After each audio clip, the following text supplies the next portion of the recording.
Okay, we are live. The mic is again moved. It's actually now to the right of my tea.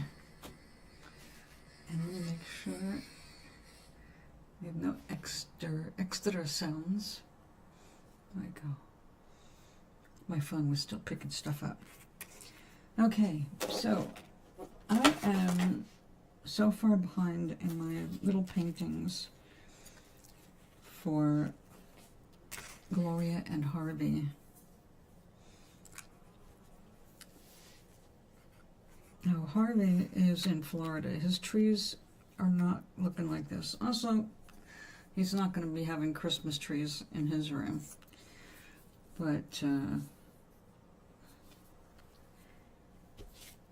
these are to give out to other people.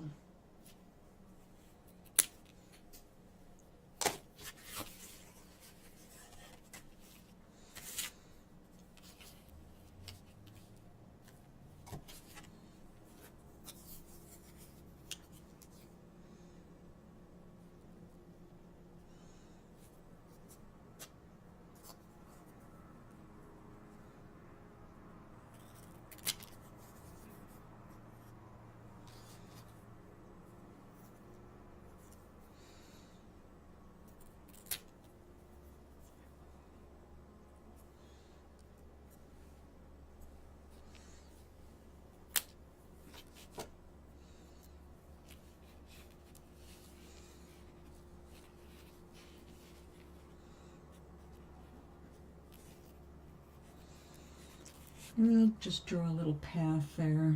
Let's get a watercolor pencil. I'll go with a blue.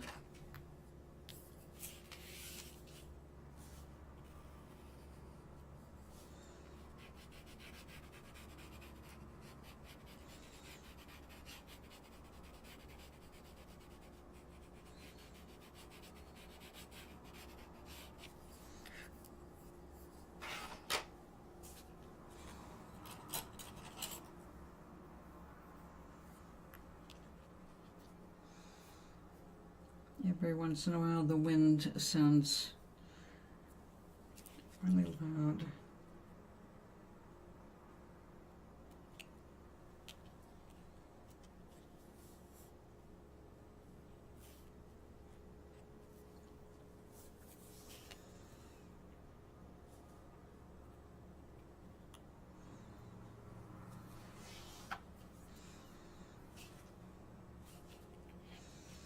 Maybe we should put you a little higher above the path. And you further in the distance.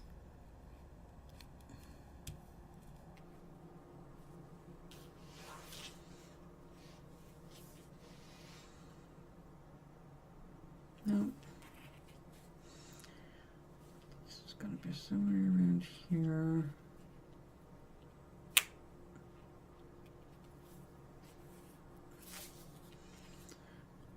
Now let's do this one first. How are we doing here? All right.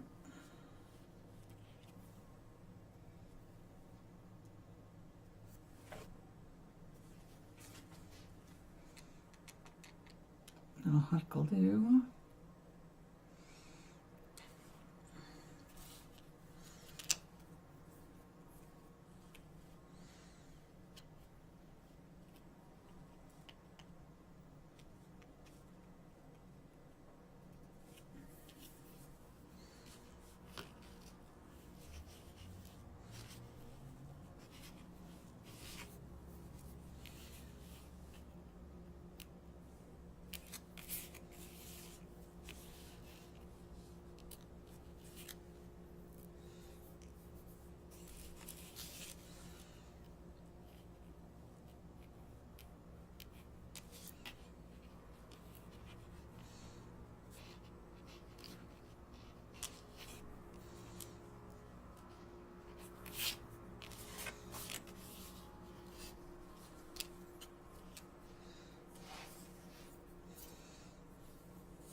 we're going to have to do some cleanup on that.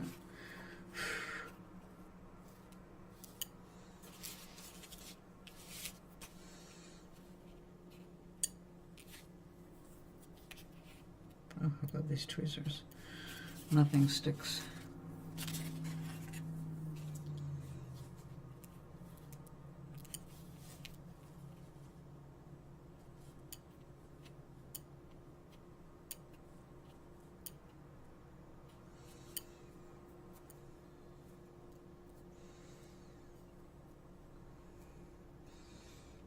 Switzerland, Swiss steel,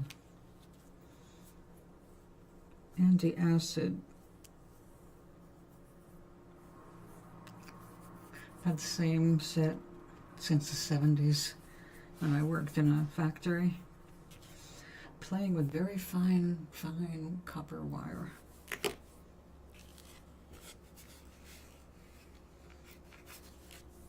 So playing with it would not be the right word, but you know, working with it.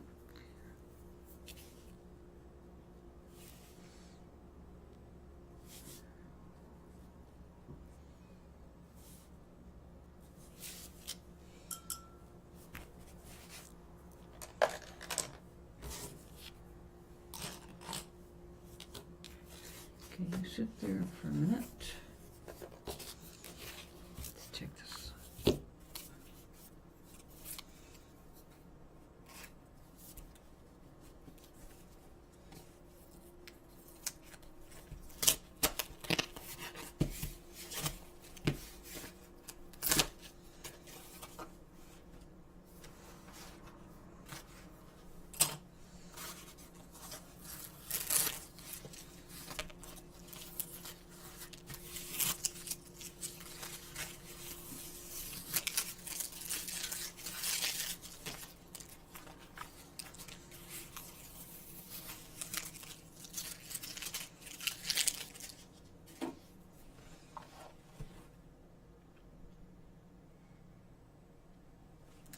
Well, I have to say that the dollar store brand, in this case, it's duck tape, not duct, D-U-C-K, just paper masking tape, is better than the very expensive paper tape I was getting off Amazon. Way better. I haven't torn a single piece of paper removing the tape since I've switched. So thank you, duck people.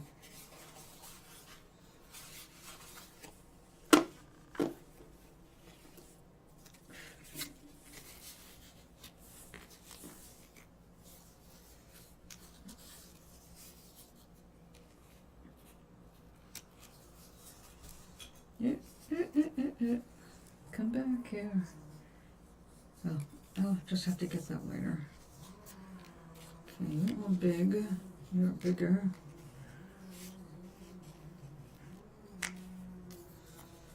Don't want to go with green and gold. Now close up, this is really gorgeous. Hello there.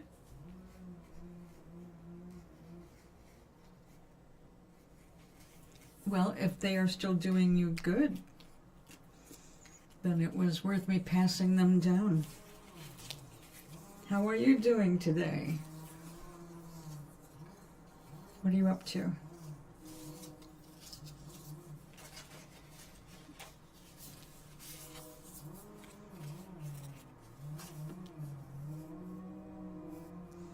Exactly. Exactly. What you're creating is what you're paying attention to vibrationally. That's why the fake smiles don't get us anywhere. The smile has to be inside. And when we have that inside smile, we're on the right track. Matter of fact, one could say, just to stay on path, whatever your path is that you don't know about, you could be guided solely by your feelings. You get a smile inside, right? Oh, honey, it's a daily practice. It's never just done. It's not like going to school and getting a degree. This is the school of life, as they say. So it's a constant. There's always lessons, always more. I'm 71. I'm almost 72. There are still things that you have to practice every day.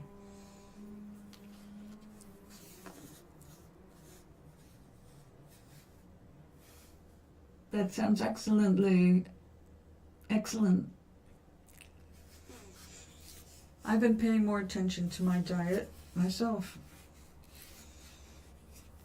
It's been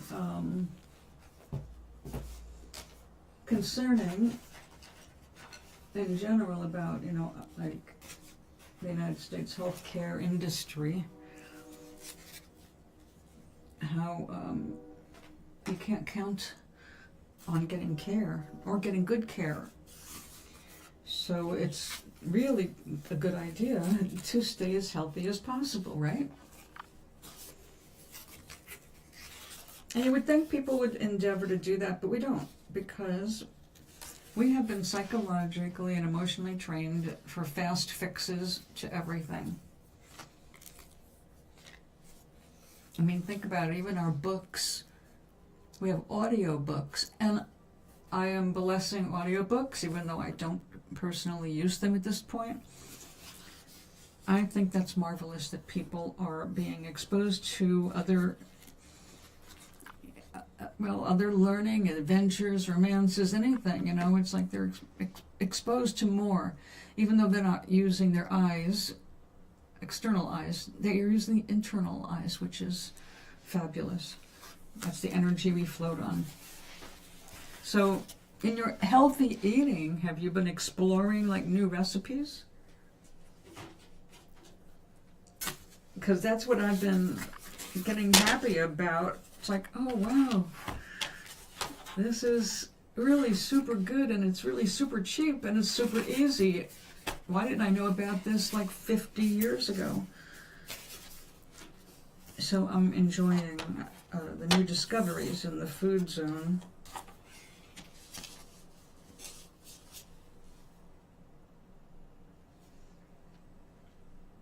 Yeah. Yeah, I see commercials all the time from, on YouTube included. People so full of scam. And the thing that bothers me is that they're basically the same scams that were around when I was managing a health food store and selling that stuff. Just different labels, different names. It's like, okay, there's so much copyright-free information. Obviously, AI is being used to create videos, nothing but what AI has gathered on particular subject, put together with AI, published with AI. It's like, so where's the human in this? Some humans shot that footage, and then AI just gathers it all together, and here you go, edible plants. But when I was young and I was looking for information on, let's say, herbology, I was coming across a lot of stuff that was highly suspect, but I was young and naive. I didn't know about anything. So I subscribed to, magazines like Prevention. So much of it was definitely up my alley in terms of I wanted to go natural. I lived in the country. I grew my own stuff. I wanted to know about that. Help people with, natural medicine, etc., etc. So I studied it, and I loved it, and a lot is valid, but who's the best at analyzing that stuff? Germany. Like Germany, while we're selling stuff in America, you can sell anything. I'm serious. As long as there's not already like a ban on it or something, anything you come across, a pebble on the ground that has a mineral they haven't really studied a whole lot in terms of edibility, you can go ahead and declare anything you want about that rock, sell it with all of your claims, and then just, of course you're lying. Eventually you will get sued, but in the meantime you're gathering the money to take care of that. Then you get sued, you go bankrupt, but you already made your money. And unfortunately a lot of food supplements and stuff like that falls under that category. like old information that's getting recycled, but really shouldn't be. We've learned so much better, but like I said, it's free information. Well, if you sit just up to your belly button in Epsom salt water, it'll just suck all the toxins out of your body. It's like, that's not true, but some people think it does, so they will.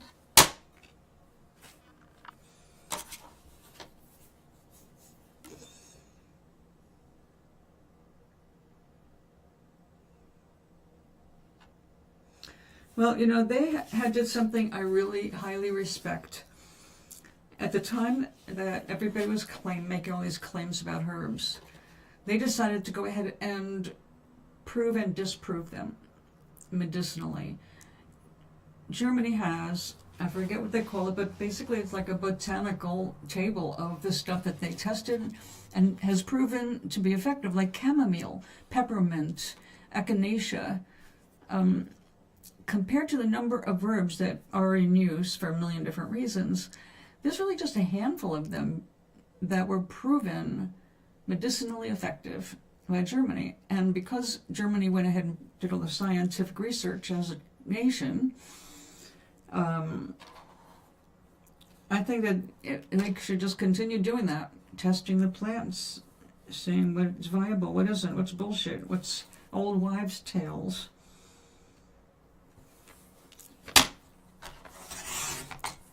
I mean, I realize I'm a long way from my mother, but my mom just died like a few years ago at 89. And she grew up thinking, because nice girls didn't talk about it, even her mother, you could get pregnant by sitting on a cold rock. Okay? No mention of penises or condoms in that pregnancy conversation. So my mother was very careful never to sit on a cold rock. She did manage to have 4 children, though.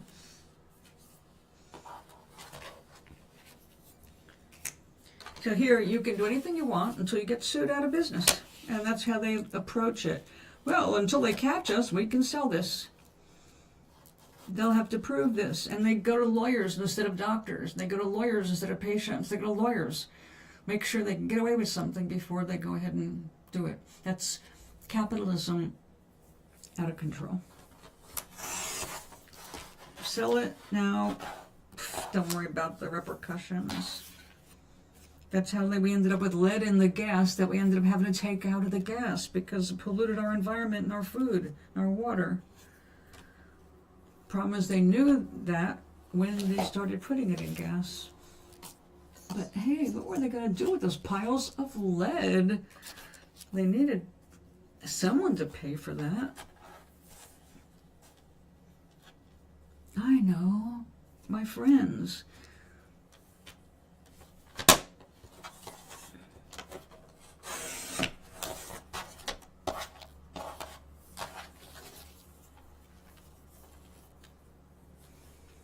(1931) or 1932.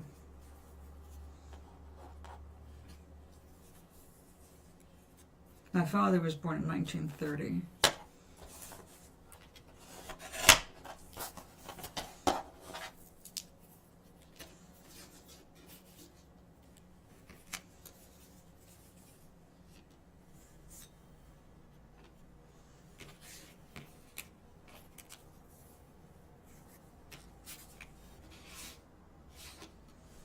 No, I don't think I want to introduce the green.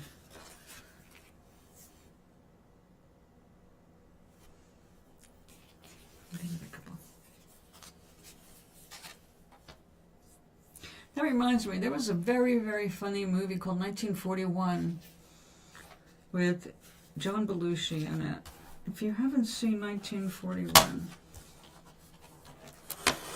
it's very funny. Very American.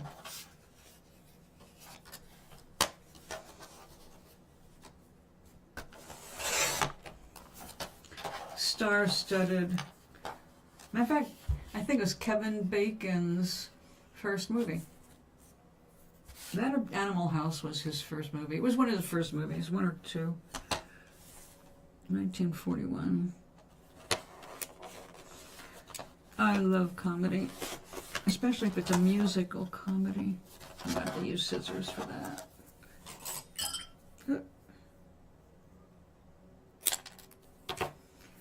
I just dropped something in there.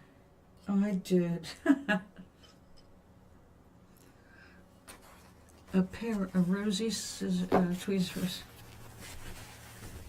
Probably have let this gone out. Oh yes. Oh yes. In the midst of all the crazy stuff and bad people trying to set us back 100 years, excuse me, the last 50 years has been remarkable. Actually, my lifetime, everything that's changed in my lifetime is really, that's why it's so painful to see it going backward in so many significant ways. But we'll get it back. Humans like, I say not humans, but the other part that isn't human side of us, we like challenge, and we'll create conflict for the sake of solving them.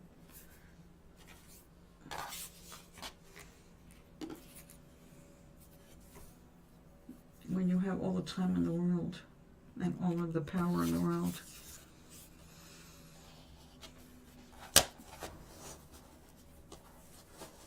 You can do anything you want. And we do.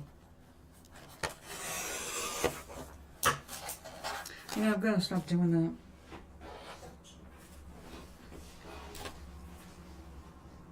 Yeah, we'll pick this up while we're down here. Ta-da!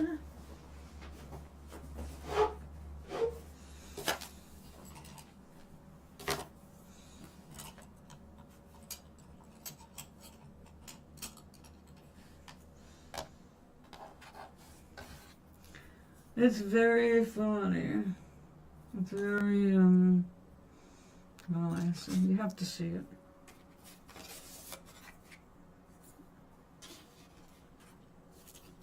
There's another couple of movies that I've been talking about recently because I'm showing them to my dear friend, Mr. Sater.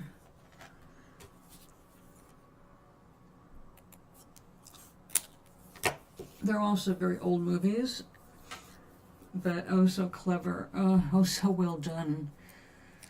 Comedies, of course, but with messages. The Gods Must Be Crazy, and The Gods Must Be Crazy too. Unlike other number twos, it's not really a sequel. Even though it's a sequel, it's not a sequel. But it's filmed in the same area of the Kalahari and the jungles of Africa. They're amazing movies, very much worth seeing.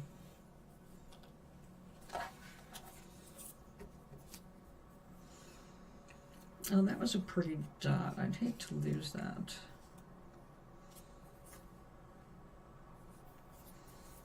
But we will. All right.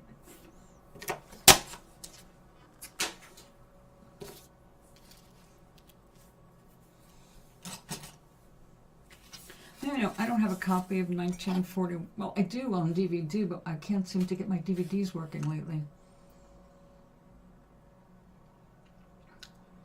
I don't know what's going on with that.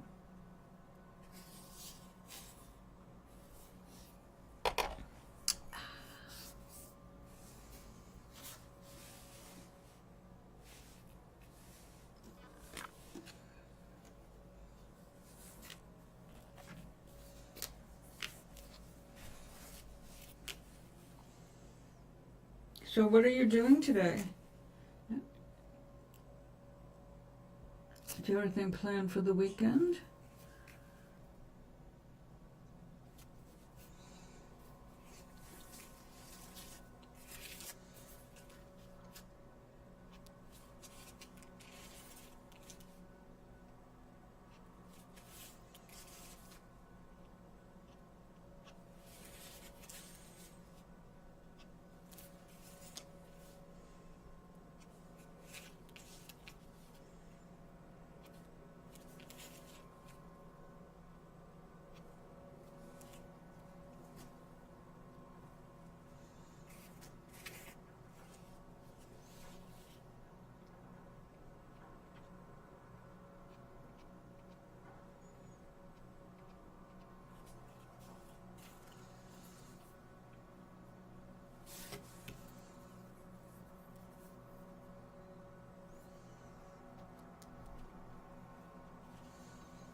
Oh, with 1941, by the way, when a lot of times people tell me about movies and I do not watch them. I'll look at the description, I go, I don't know if that's my kind of thing. And that's how I was about 1941. As soon as I saw that it was taking place at the end of the war, I was like, but it turned out to be so freaking hilarious. It's a classic.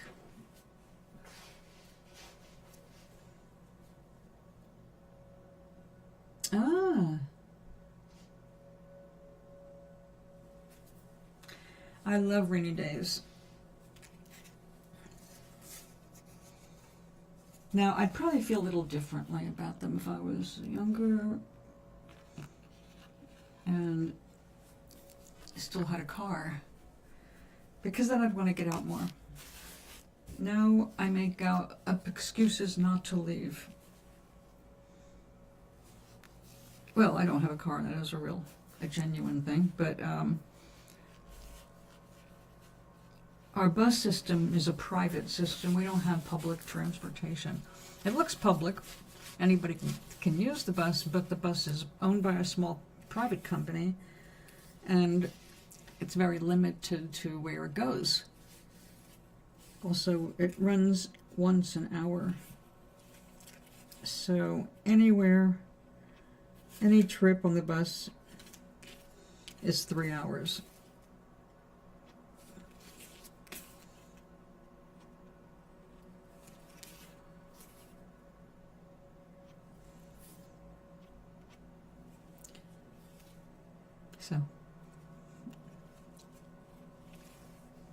So we have a gorgeous day today. Cold, like 25 degrees Celsius. I mean, thank God it's not. No, 25 degrees Fahrenheit. Where are we now? Oh, we're up to 47. All right. And we will go down to 27 later. Not bad.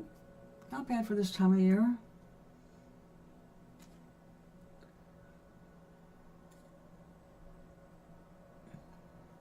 '47 is hoodie weather.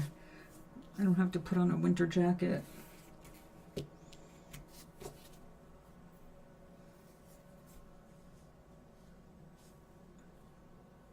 Oh, I keep looking at my phone because that's how I'm reading the chat. It's up there on my computer monitor, but I can't really read it. I can just see if something scrolls or if there's emojis.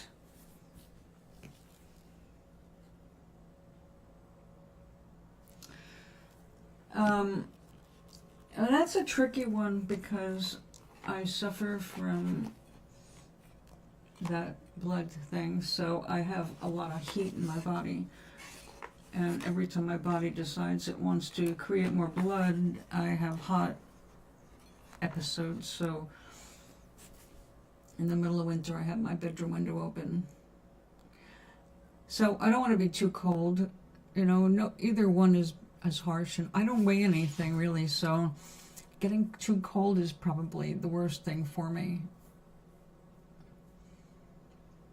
But I hate the heat.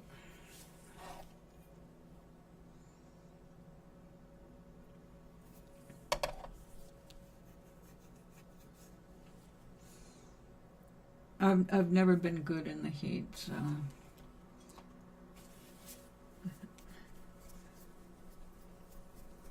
Now, I was born in New England. I believe that a lot of that body temperature tolerance, even though your body does change if you move, I believe a lot of it is kind of like where you were born. I've lived all over the country, but part of me has always been, it's just remained in New England.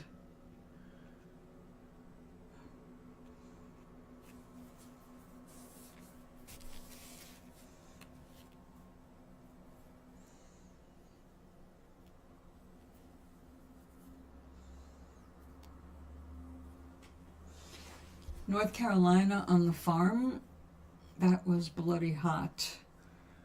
That was really hot. Even with the air conditioner on, 24/7 in the summer. The kitchen right there with the air conditioner could be 104 degrees. It was hellish.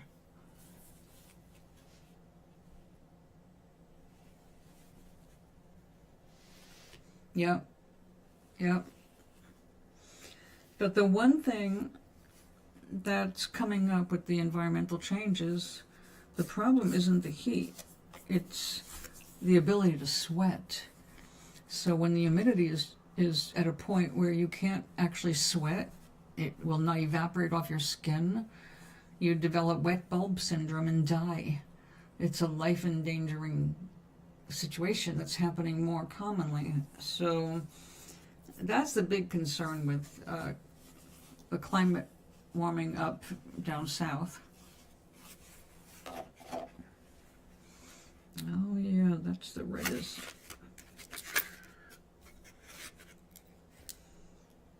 Oh, wait. No, that's all blues and blacks and browns. Yeah, Florida is, there are points in Florida and off the coast of South Carolina, I believe. Like, there's one place in South Carolina, I think, that has already had episodes with wet bulb syndrome, and it's a much greater concern for them because they seem to be warming up faster than other parts of the country. Just one little area. Because that's how, isolated thermal areas happen. I lived in one in North Carolina, and it was interesting. I mean, I liked aspects of it, but when they say isolated thermal area, it means that you have weather that is unique to the overall pattern. You have just little microclimate. But when I went to Florida, as used to North Carolina as I was, yuck. And people would say, well, come on, move down here, move in with me. And it's like, I don't think so. I can't do that humidity. They said, oh, everybody's got air conditioning. So then what's the point of moving down there? If I can't go out and enjoy the environment, which is what I like to do, be out there in my kayak, feeling safe from alligators, I don't know, man. That's just not my environment.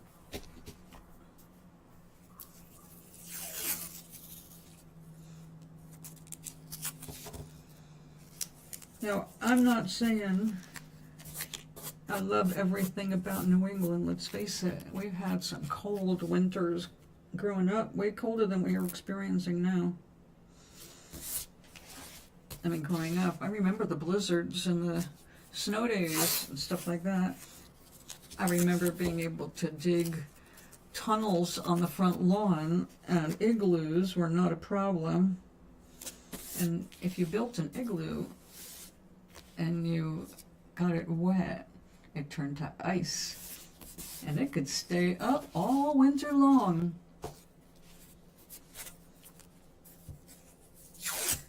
Kayaking is kind of like rowboating, except the paddle has 2 paddles instead of 1. So instead of it being this way and taking your oar out of the water, all the way, and then have to shift your body, you have one, and you just, it's way easier, I think.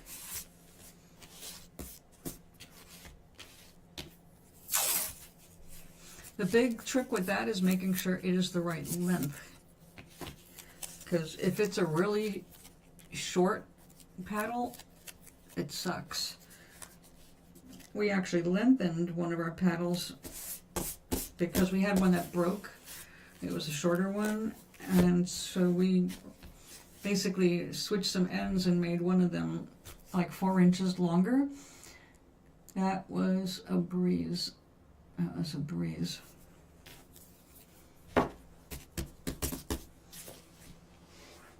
I have been in a rowboat several times, but I never did the paddling on that.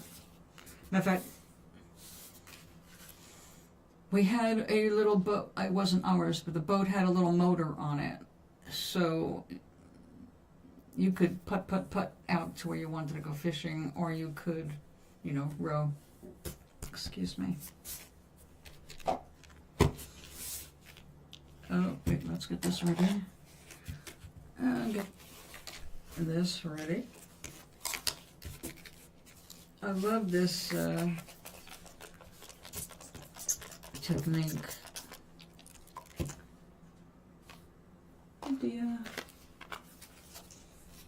There's some gold in it right from the start.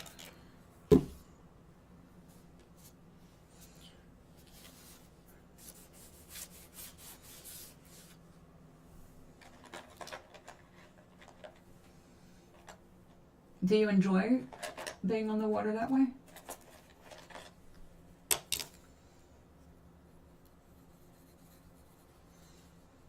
I thought it was, oh man, it was just so fun. And it was kind of exciting if you got a little bad weather unexpectedly. Like the wind comes up and the water starts getting choppy and you realize, oh shit, I better get my boat out of the water. A storm's coming in. And then you have to fight for land. I kind of liked that. It really got your adrenaline going. Oh. You're too big. Dark.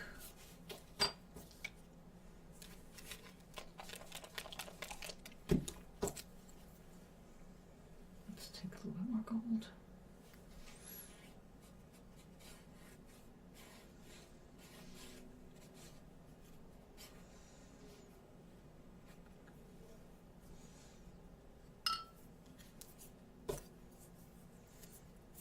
Oh, let's see. Here we go. Flat bottom, finer powder. Gotta be careful. We don't want to turn it into mud. Oh, purple.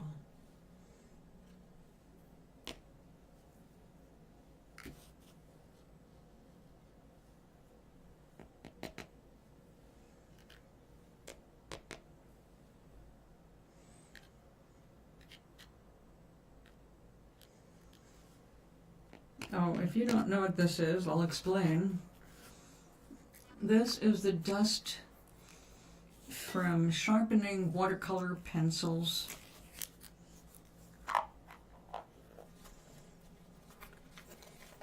So it's basically solid pigment that is meant to melt when you hit it with water.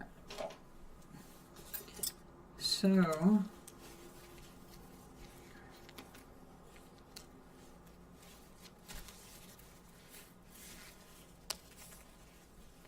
yellow. Don't get lost there, yellow.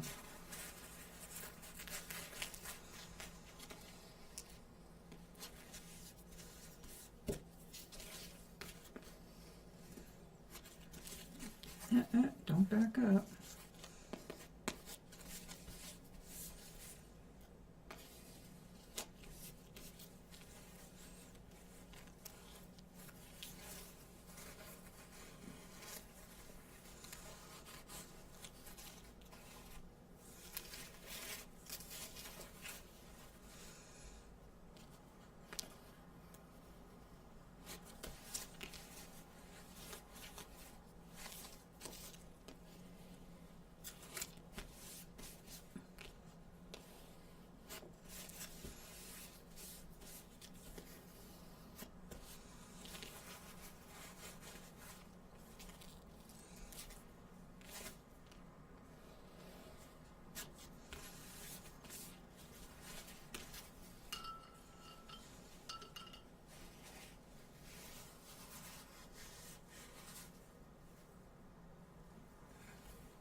Where are you?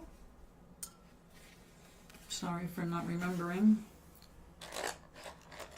I have most likely asked before.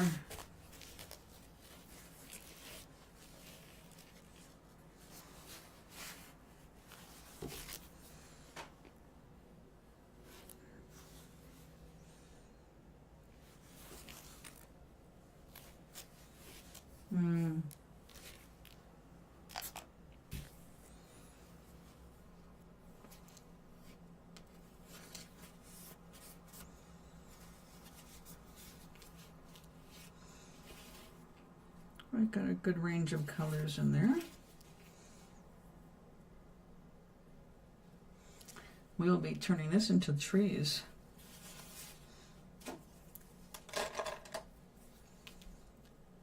North Central.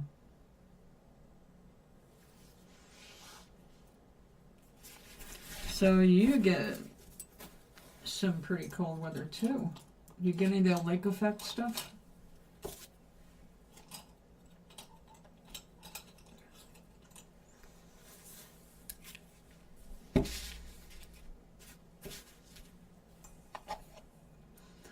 You know what winters are like.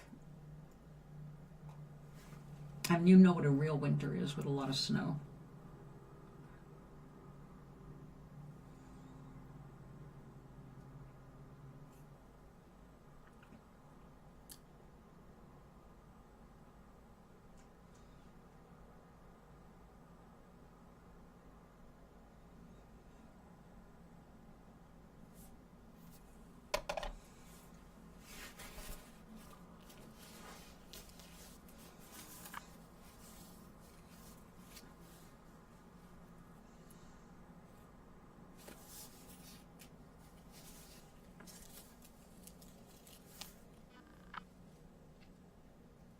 Yeah. Now we haven't had an average winter for a few years. Matter of fact, I think the year 2022, that was what I would call an average, close to normal average New England winter. Because it was in October when I found this apartment, but I couldn't move in until February. And oh man, I remember it was $350 a month for electricity where I was living across the street. I lived in my bedroom and had to bundle up and use a space heater when I wanted to cook in the kitchen, because it just keeping the pipes not freezing was $350 a month. I had a space heater in my bedroom, so I didn't have to, heat the whole place. That was not a fun winter. But then I said, when I found this apartment, I said, watch, I'll probably end up moving on the coldest day in winter. And the day I started moving was an ice storm. There was an ice storm going on. And yeah, that was a lot of fun, moving across the street without a car. It was interesting. But then I ended up getting some help. Last minute I got everything over here, but it was a lot of slippery work, but I made it, and here I am, alive to tell the tale.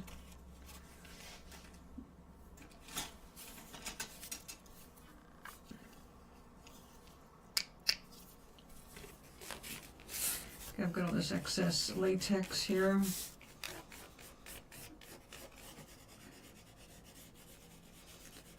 When I got this block of watercolor paper, it wasn't adequately glued on all sides, just two sides.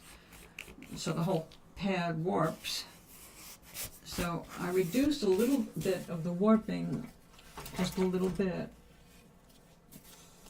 by putting latex on the other side, which is usually used on watercolor paper to preserve the white part. But you see how bowed that is? It was worse. And this is after being under like 30 pounds of cast iron, trying to keep it flat. No, I did not want to do that. And then I got the bright idea, oh, well, on the other pad that's not used yet, why don't we put the extra stuff on the corners and press that, and that did help a little. Still, when it's done, I have to put it in the press sheet by sheet.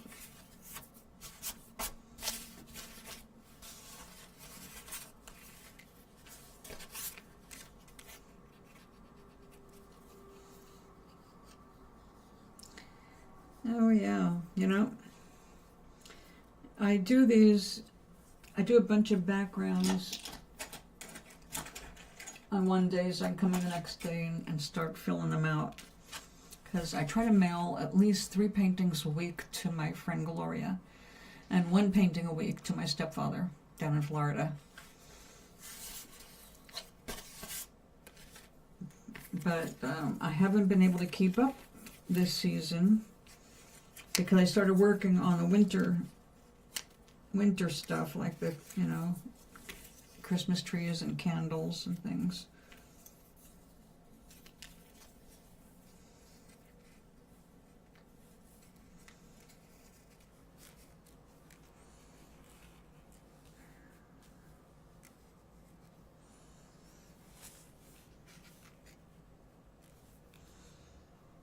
Don't want to do it that way.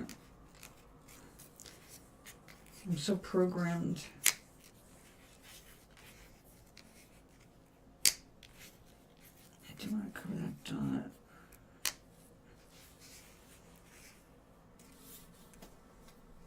All right, let's get one grounded.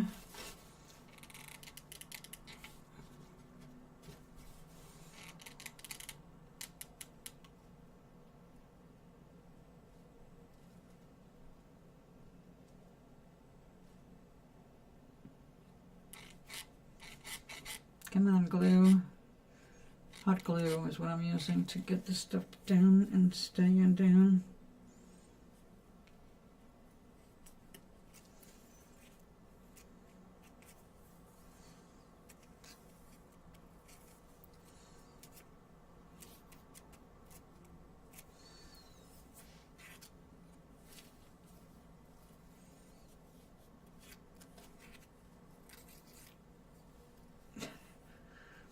This stuff gets everywhere.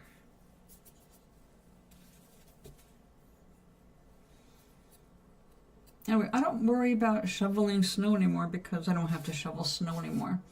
Now that I'm in an apartment building and I don't have a car, if you own a car here, you do have to go shovel it out and move it for the plow and all that. But I don't have one.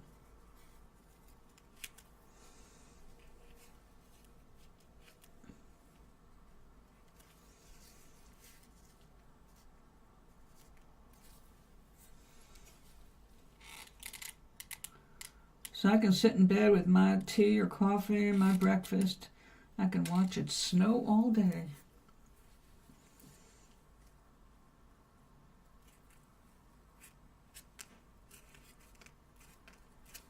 Oh, we're going to have to clean up on that one. Whoop. Oh, there, we're going to start right now.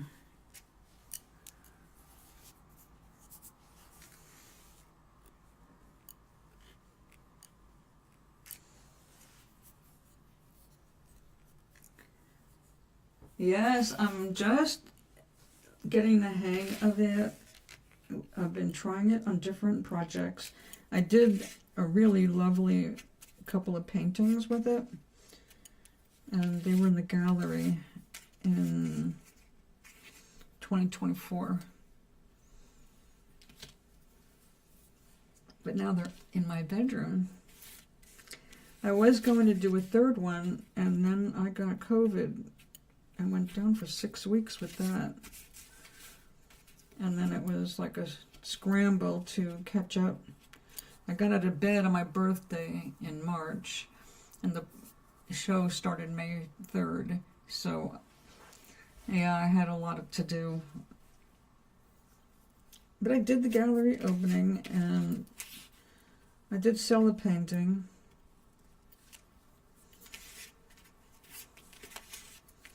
And I got invited back, but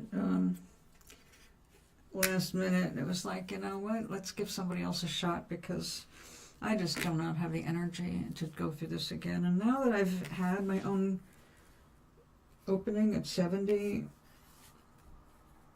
I feel like, all right, what's next? I don't have to do it again.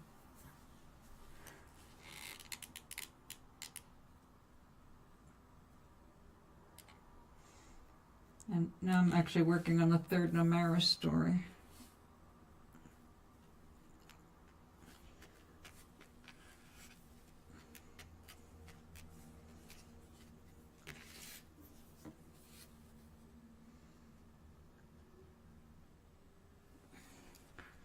It's a relief in winter not to have to deal with that anymore.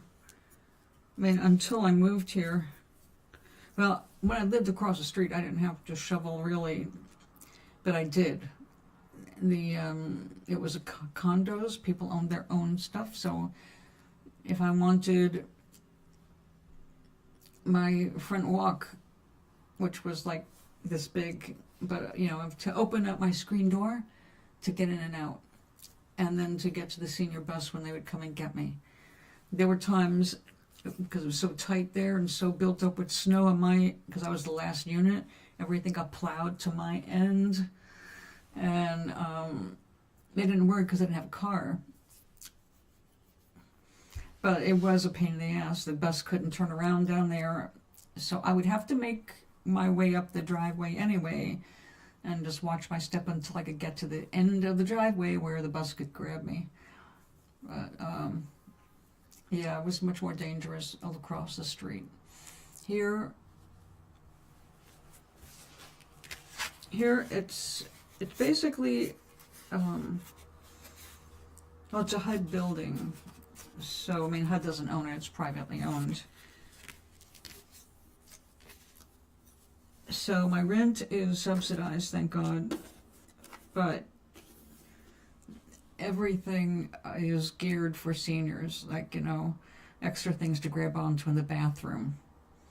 So if you can't get off the toilet, there's a handlebar. There's like 3 handlebars in the shower. The alarm system is everywhere you look. There's an alarm, or there's a sprinkler system. We have the most fireproof building in the city. Not that I'm asking to tempt fate, but we've actually had some hot fires in the building that didn't go anywhere because it's well built for against fire. The guy who built this loved the people here. He used to spend a lot of his time with the seniors in this building because he himself was a senior. And I think he was probably thinking about actually living here. So he made it a community. There was coffee for free, and the kitchen downstairs, things that were always happening in the community area. They have a resident senior advisor to help people with their paperwork and to figure out what's going on.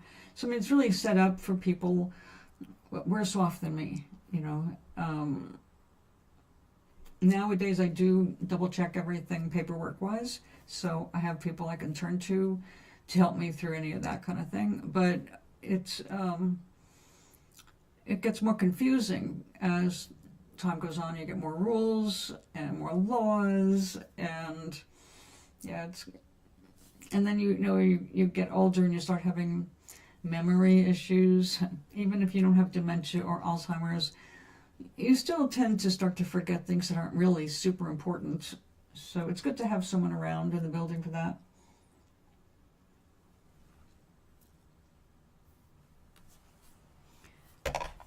But they're very aware of how much help people need and how much they're allowed to give, which is not a lot.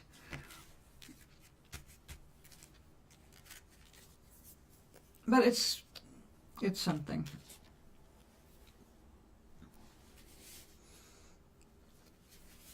When I picked out this apartment, I was pleased to see that it had 2 elevators.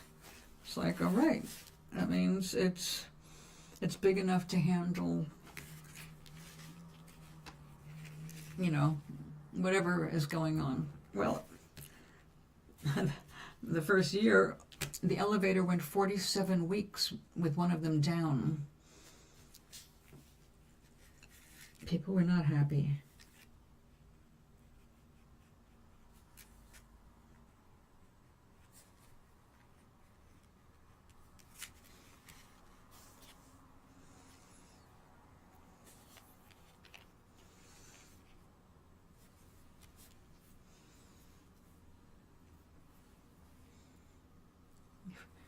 "47 weeks down, almost a year, with only one elevator." Now, as someone on the top floor, I can make it down the stairs, but at this point, getting up 6 flights of stairs is... I haven't done it recently. I've done 2 flights, and that seems to be where I have to stop and take a breath. Oh yes, that was terrible. I had 2 visits to the emergency room for that. Getting dehydrated. It was miserable. I don't want to go back there. All right, this has to dry.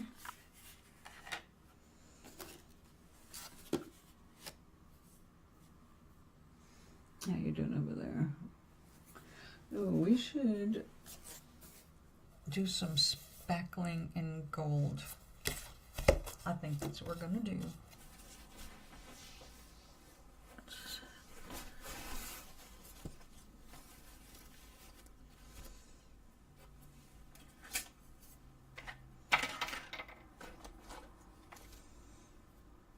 Oh, good.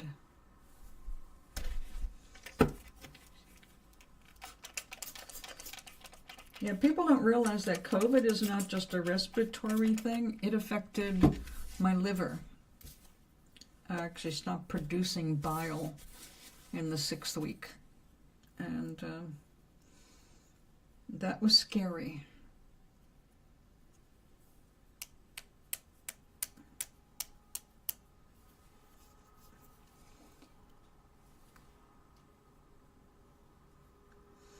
I did not even have respiratory symptoms.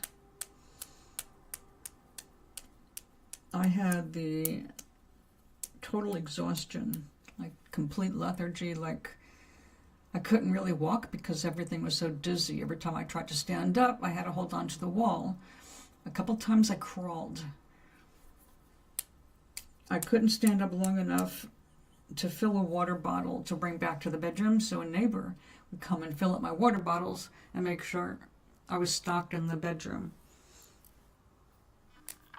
She didn't think I was going to make it, actually. But I had things to live for. When I did finally get out of bed, I put together my easel, which had been waiting since November.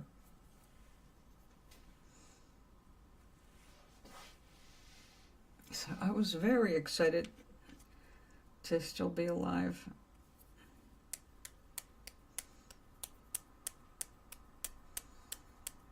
Oh yeah, it's gonna look Christmassy. Yeah, exactly. Well, I got the test, I had the test waiting, so I took a test. And because I didn't have any symptoms that I was expecting for COVID, I didn't suspect COVID. But I did the test anyway, just to be like, well, I'm not usually sick kind of a thing, so I'll go ahead and do it. I've got 4 tests to use. And I tested positive, so I called my doctor right away. She called the pharmacy right away to get me the antiviral, which you have to have within 24 hours. In the long run, I'm glad it didn't happen, because when it did get ordered, it turned out that our pharmacy did not have it in their warehouse. There was no way they could get it to me in time. So I didn't take it. But it turned out a lot of people that took that ended up having a rebound.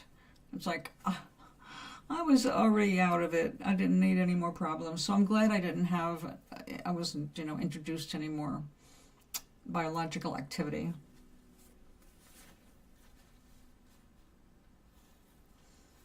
Yeah, that's ridiculous. And the problem is that how much you get on food stamps, it depends on everything, including your assets. People think it's easy to get food stamps. SNAP was actually created for recovery from the recession, depression, I think it was. Anyway, it was invented first for white people, for white families, and I'm specific about it being for white families, because black people could not get food stamps until something like 1965, when they were recognized as legal citizens able to vote.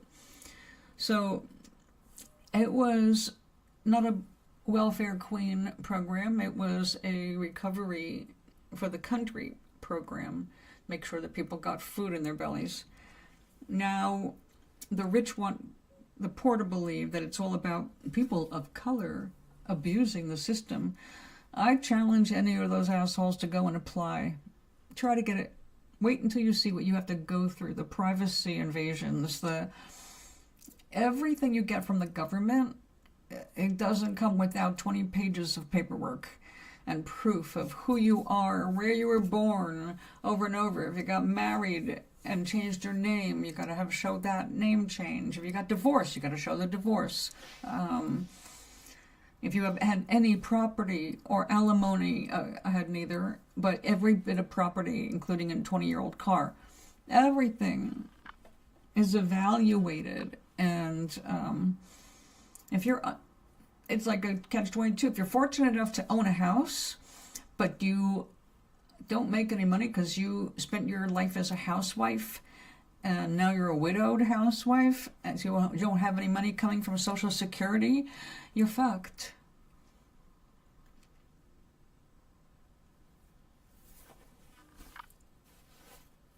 Oh, there's always room for improvement. You know, I have to recertify for my rent support every 6 months. Every 6 months I have to produce 6 months of documents to show what my money has been for the last 6 months. 6 months of bank account statements. And, you know, it's just the whole thing, every 6 months. So I really resent when people try to make or especially when people do those fake videos. I get $3,000 a month on Snap. No, you don't, bitch. Nobody gets $3,000 a month. Even if you had 12 kids, you wouldn't get that kind of money. So they make all these videos to make it look like certain people are taking advantage of a system, but that kind of fraud happens so very rarely. It's not fair to punish the entire country for literally a handful of people every decade that manage to somehow screw the system. You know, it's ironic how women were, well, basically, they were not allowed to get into the workplace, right? So they couldn't earn any money. They were told to stay home, take care of the family, have their liberty gardens, your freedom gardens, keep the family together. But then when it came down to if their husband wasn't killed on the battlefield where they might pull a small pension, there was no recourse. If your husband left you, divorced you, or you divorced him because you were being abused, if you didn't have a job and you weren't putting money away into Social Security, you got nothing. I spent 30 years of my life married. So my Social Security is not as high as it could be if I was working full-time, because not that I made great money. Part of the problem we have is low wages. No matter, I mean, I worked my ass off, but if the most I ever made in retail was $8.35 an hour, how much money you think I'm able to put aside for retirement? Pretty much nothing, because if everything else had risen together like our income rose with the cost of living, not bad, but people on minimum wage need to have 3 jobs. More hours working than there are in the week to make ends meet. That's the pathetic thing about this country. So yeah, I worked. I was working since I was 15 years old, and here I am. I don't get enough in Social Security to make it on my own. Big surprise.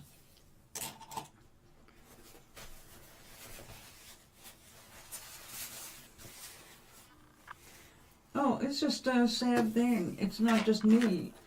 I have it better than some of the people I meet, which is really pathetic for this country. when you consider how much money we invest in our military, or even what we just put into ICE. Oh my God.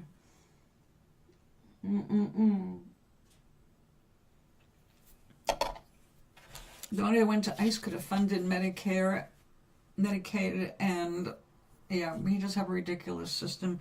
But that's what happens when people who are greedy, when they get out of control, the system fails eventually. It happens. Tyrants fall every time. A tyrant cannot remain in power because eventually the people rebel. You can stay in power longer if you're a smaller country, but we are like 50 countries, and that's a little different. We have a population of 340 million people. That is not the same as one smaller country. We should be able to do way better for ourselves than we're doing. But when you have a government that is putting itself, all the people in government, they're putting themselves in front of everybody else, you know there's going to be a problem. And I don't like violence, and I certainly don't want to see anybody hurt. But honestly, the Republican Party has a Nazi Party problem, and it's not going to end well for them.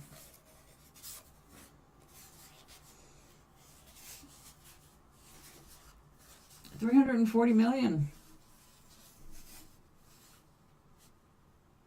It's nice to know that only 36% of us is insane.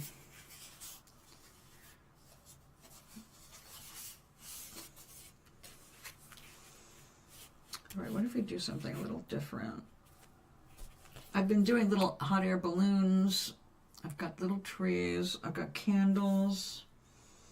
I'm making a card for my nephew and his new fiance. I've got some paper. I'm going to do more mosaic kind of art in here, but it's pressing flat right now.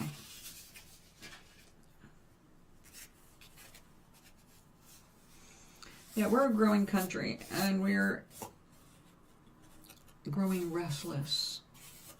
We're tired of being told how well we're doing when we can obviously see things suck. Well, look at the stock market, how well it's doing. Yeah, but the stock market only reflects how well the rich are doing.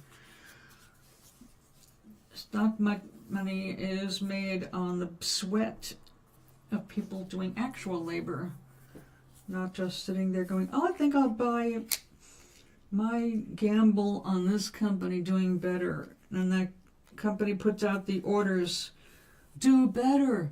We have to reach 6% profit this year. We promised our shareholders.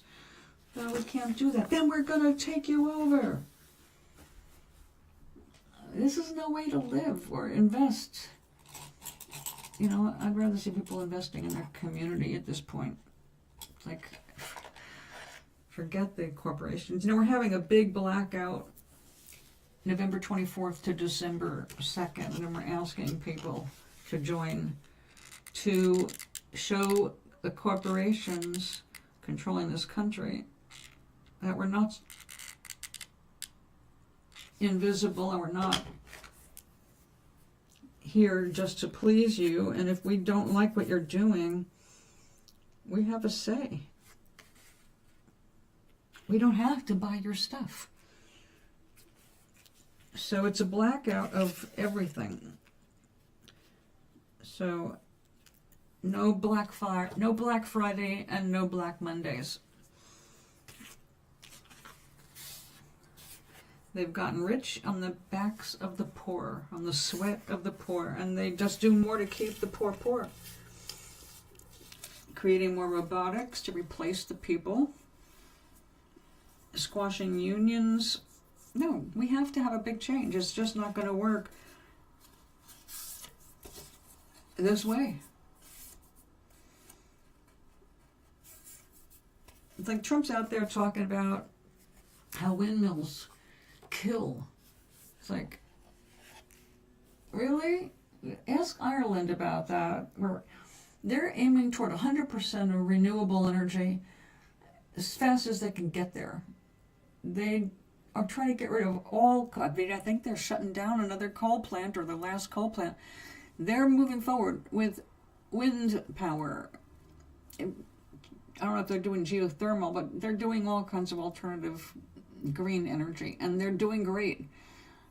Green energy makes more jobs, but Trump's in cahoots, and he owes people in the fossil fuel industry. So he keeps talking down everything. When he says when you say coal, you can't just say coal. You have to say beautiful, clean coal, or clean, beautiful coal. It's like coal will never be clean. There's no way to make clean coal.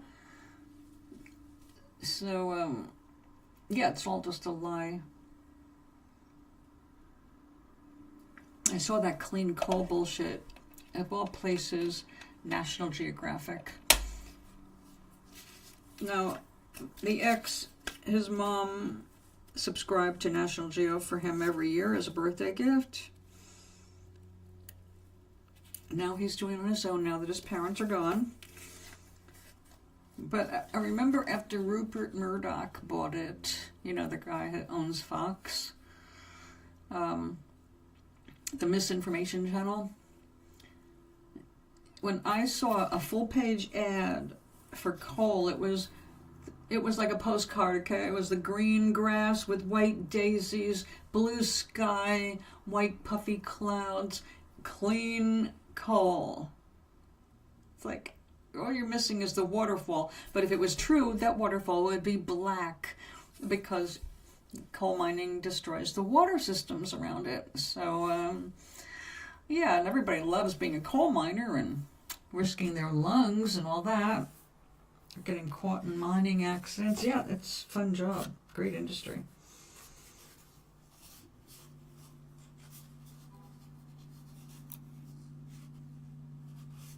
So, tell me what you're doing. That's all we can do every day. We're restarting the engines. We're refocusing on what we desire. The more you can stay in the now, the better. There's only now. There is only now. Don't give any energy to what's already done.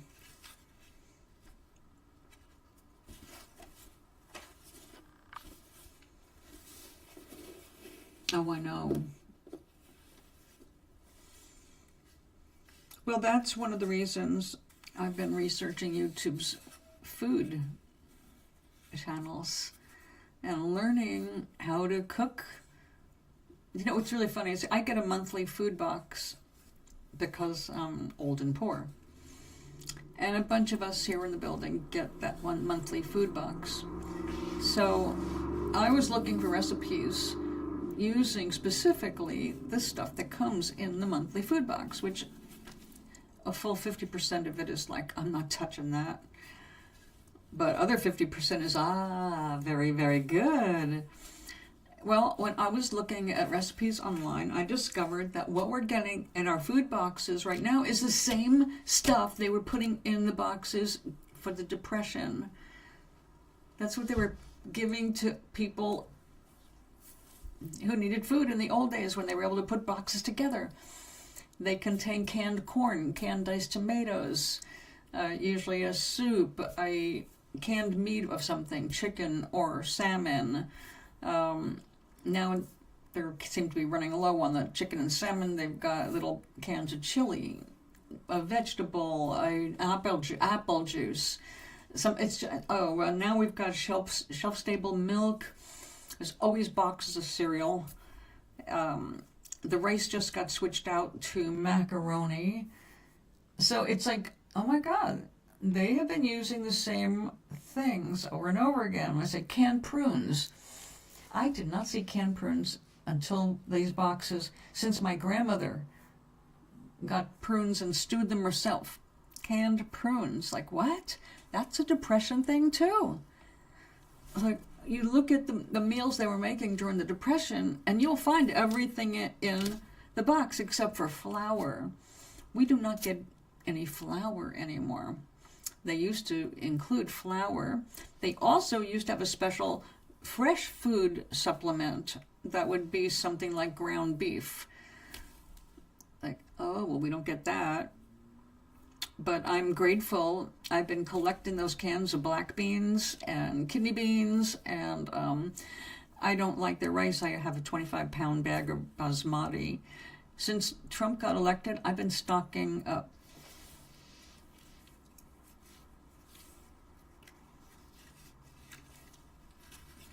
Well, a prune is just a plum. It's just a dried plum, and they're super healthy for you. You don't want to eat too many, though, because it'll make you go to the bathroom. Matter of fact, that's what a lot of people used to eat them for, was for regularity.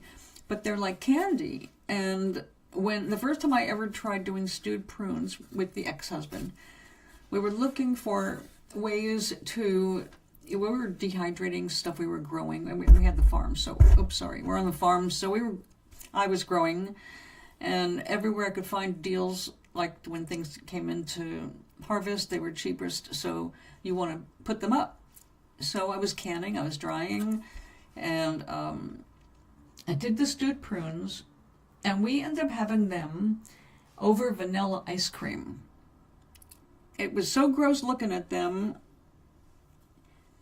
because it makes a black sauce. I mean black. Super dark brown to black sauce. But put over vanilla ice cream, it was like the most luxurious, sweet dessert. It was like, oh my God, where have these been all our lives? How do we not know about stewed prunes?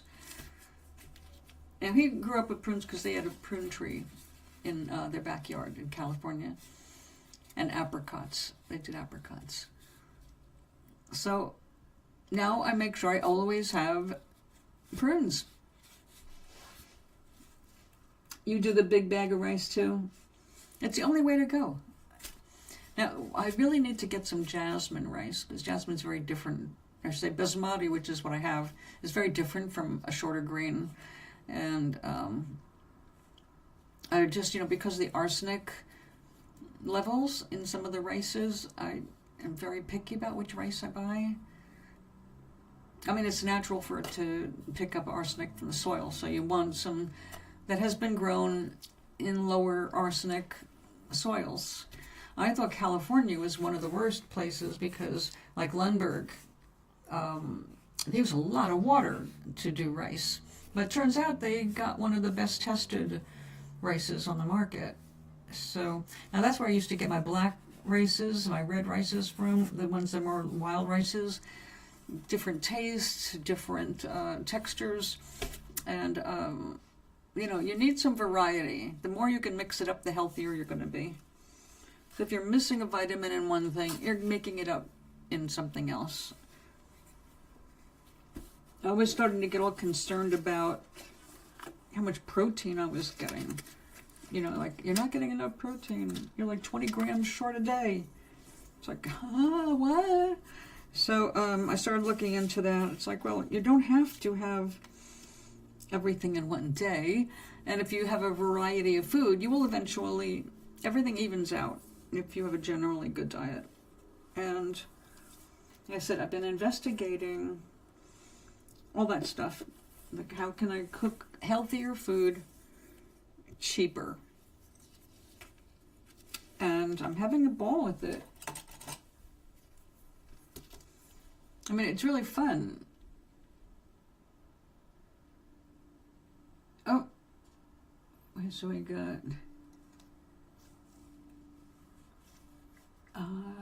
okay. I was gonna bake something tomorrow, but we just had a birthday. One of other people here turned 92, and she's bringing cupcakes to our coffee creative circle tomorrow morning. I frequently bake something for the circle. We have an hour and a half every Friday morning, except for the first week of the month when our food boxes come. And Doc, aka Maui, just sent some pictures from the other side of the island. Some really cool clouds. All right. Thanks, Doc. Okay, cool. I don't have to bake tomorrow.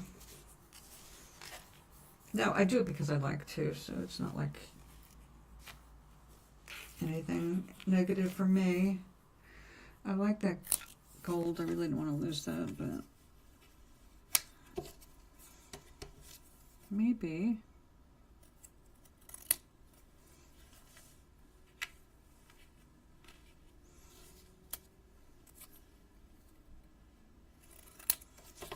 Not very colorful, you little ones. No. And no.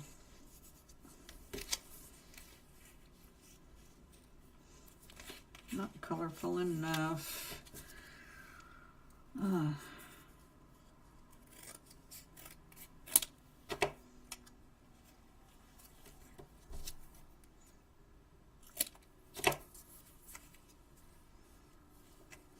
So do you have any favorite foods that you can make?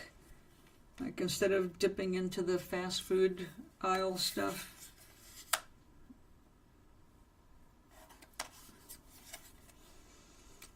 Like I just recently discovered what you can do with chickpea flour. Like you can make a wrap in minutes. It's like, and it tastes good. It's like, oh, I feel so empowered knowing I can do that.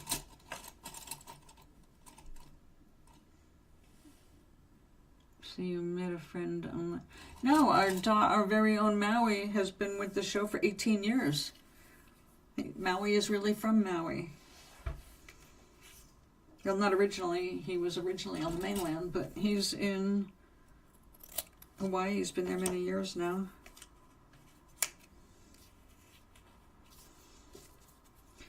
So we communicate, and he's been using my face for AI art, because my face shape just happened to work better than some of his other ones that he tried. So it's fun to see myself in all these different incarnations, different costumes, different hair. That's pretty wild.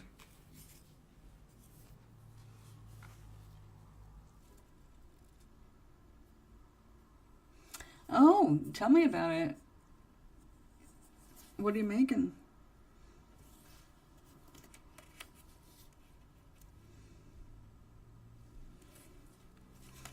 I don't have anything planned other than the people that own the building are putting on a Christmas party on the 12th of December.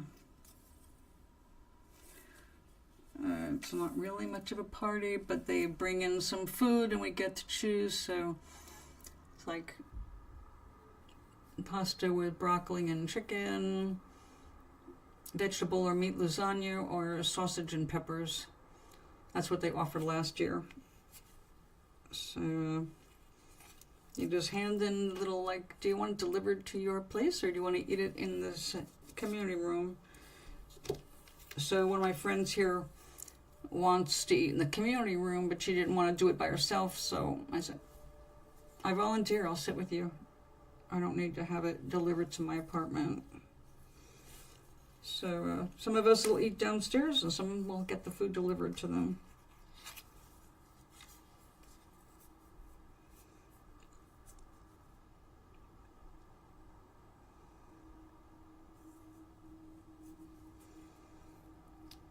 I haven't messed with them personally, but Doc is doing some fun stuff. You know, my books have dragons in them that are most of the times not looking like dragons. They look more like elven people, but they're dragons in their real forms. And Nomara's has 12 dragons, and they're all very different. So he's been messing around with dragons. So he's got me with dragons wrapped around me, which is not exactly how we are on Amaris, but it's fun.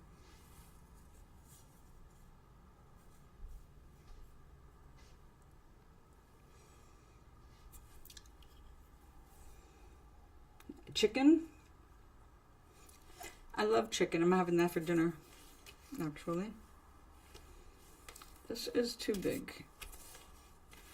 All right, we need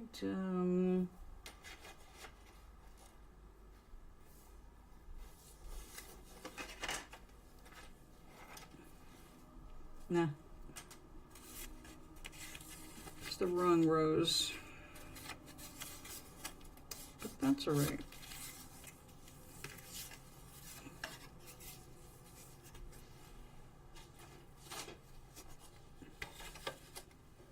Get that there.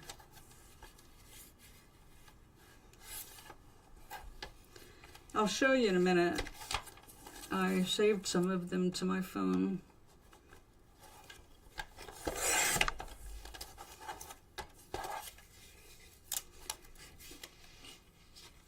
Of course, he's using a picture of me from when I was 38. So I especially love these. They're like ego boosters because I'm always young.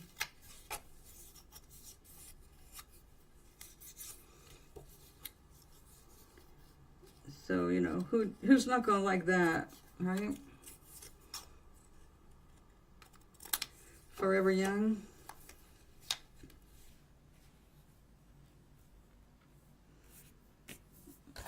Okay, I like that.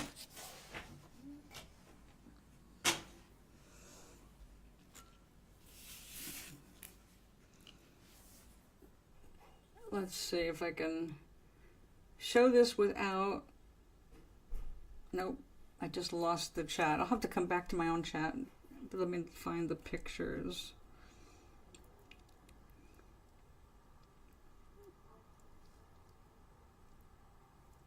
Oh, he did this for me.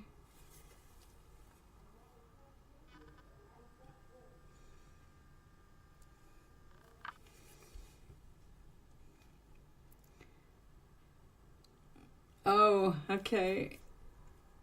You gotta check this out. He puts a better smile on me than I really have.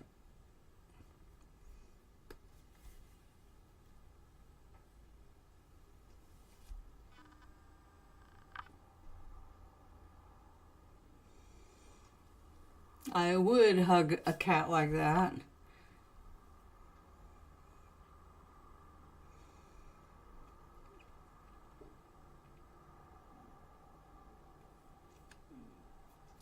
Oh, this one. How can you not love this dress?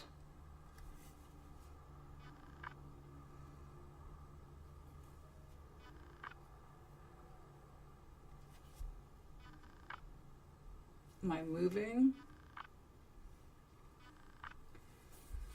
I can't tell anymore.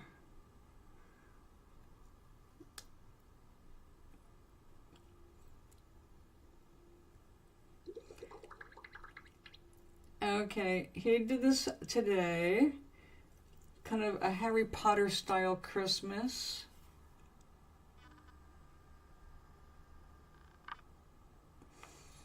Oh.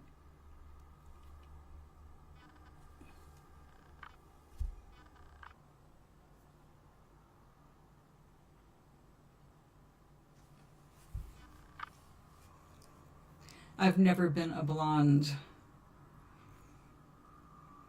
Oh, here's the dragon. Wait, I have to... I wish my hair looked like this. All right, let's see if I can get this queued up right. Nope, on and off.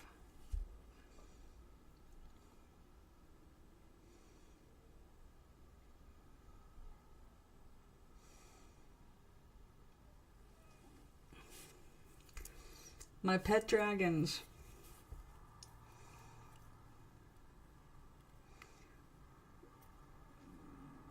So let's go back to the where I'm at. All right. Well, you know what concerns me? I was doing some research yesterday, and I asked my phone search, I asked, what was the interest rate when Biden took office, when he left, and what is it now? instead of giving me the facts, what I was asking for is just what were those numbers. I got the most biased, far-right, horrible response. It actually referred, in trying to explain about the interest rate. That's all I wanted, all right? I wasn't blaming anybody for anything. I just wanted to know what the numbers were. It was like the terrorist far left radicals, da-da-da-da, and I was like, what? What? So I said, why did you just give me an obvious propaganda response? Democrats are not terrorists, and I asked for interest rates. I didn't ask for a political commentary. Well, after it apologized to me to explain where it gets its sources from and gets its information from. Well, usually I do okay. I was using my voice on the phone Google search engine, and it gave me a far-right propaganda answer that had nothing to do with facts. It was completely the opposite of facts. So it was very disturbing to get that, because anybody searching casually, what are they getting if I'm getting that? So I went back, I said, well, what can I do to ensure that I don't get this shit? I don't want propaganda. I don't want misinformation. If I ask a search engine for a specific answer that is verifiable, why am I not getting the verified facts? Why am I getting crap? Well, apparently there's a lot of interaction with the crap. And there's algorithms that point out what the answers are going to end up looking like. So the more crazy far-right Nazis we've got interacting on posts, the more their stuff is coming up. Since the AIs are not judging anything, they're just gathering and spewing back information that they're finding. So AI and I had a conversation this morning about that. And right, they recommended that you don't use the Google Chrome browser.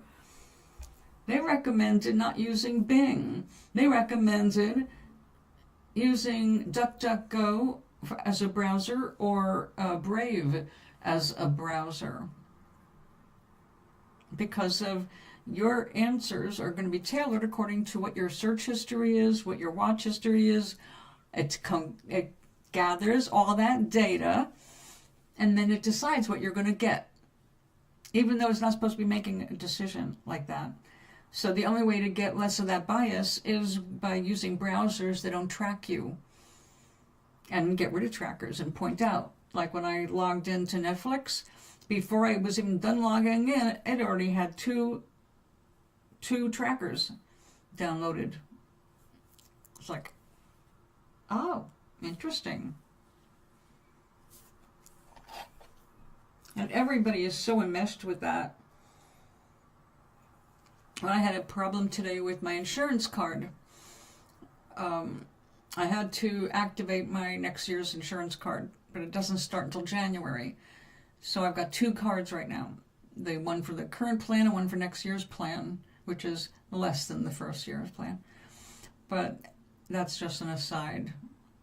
The real problem was that I could not log in and get the correct information on my healthcare website app, because I was not logged into the Google Chrome browser. I was logged into Brave. And the only way I was able to get my information was by logging out and logging back in on Chrome, which pissed me off. It's like, you know, they box you into having to use their services to make things work smoothly until you catch up.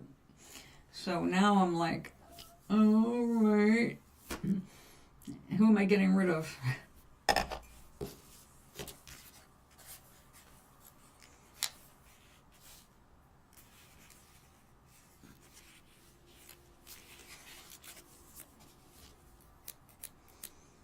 Well, you know, I never really thought much about it.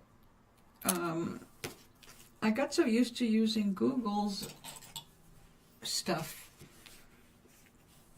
It's like, well, I have Gmail, and I've been using Gmail for years. Do I really want to start another account? I've already gone through Microsoft. You know, as over the last 18 years of streaming, I've had different names for those different accounts. And we started off as Intuitube, and then became the Celestial Tea Room. And I had emails to match those, but both of those are extinct. Call Me Galen was created for Twitch, and to make it convenient for uploading what I was doing there to YouTube, I just went with the Call Me Galen on YouTube.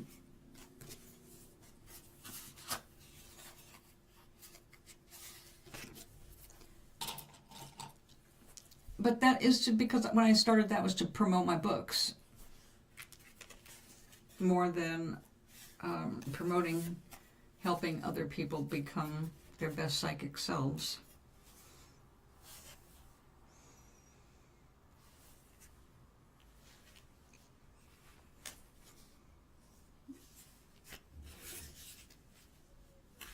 All right, these are cute.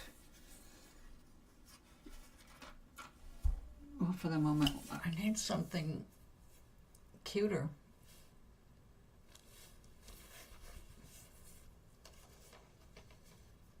What are we gonna do?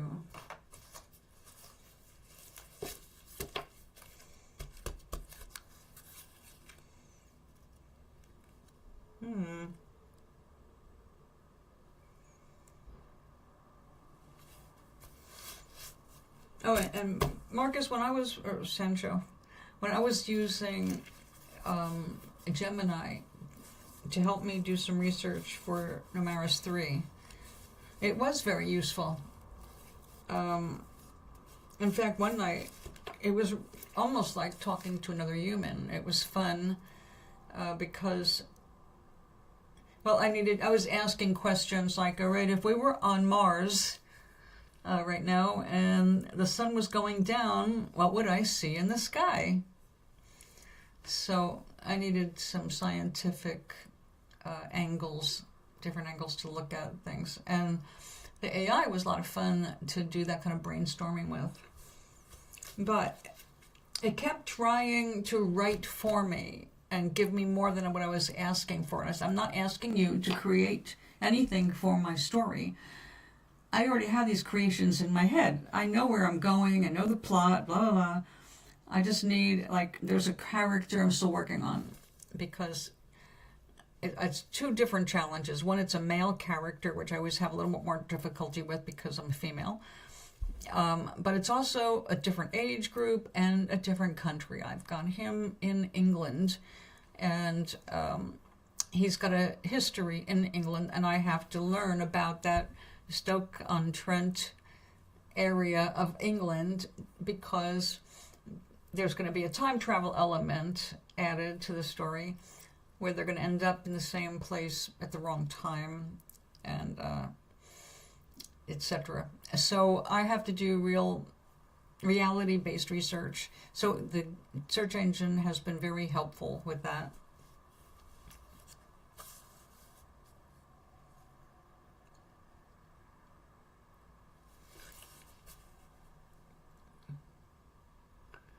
Oh, I know. That's really scary because look at the gaming community. It's got so much radicalization going on. The reason I left Twitch was because of the owner, because I don't want to give any more money to Bezos than I have to. You know what I mean? I got rid of Prime. I stopped buying from Amazon. But he owns Twitch.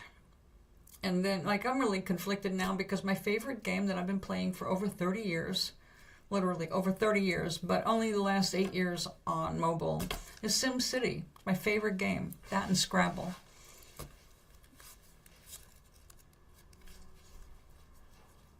Oh, don't get tough. You can't. everything is meant to change. It's just humans do not adapt very easily. And so when the new generations come up, every generation needs its own thing. Every generation has to do its own exploring, so just give people room. And remember that you were born in your time, and your time is for you. And that includes this time. You've got more time built up here. But the younger people, they have to make their way, and they've got to make this world work for them.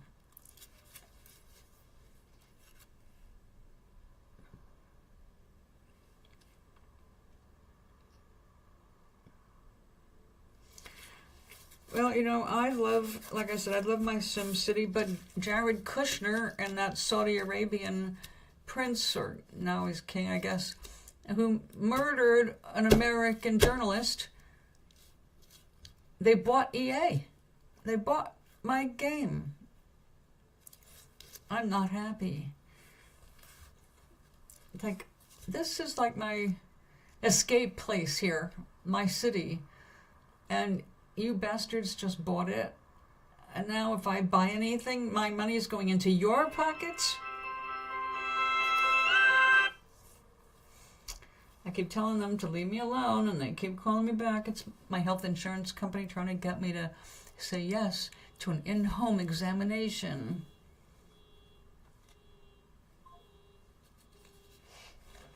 No.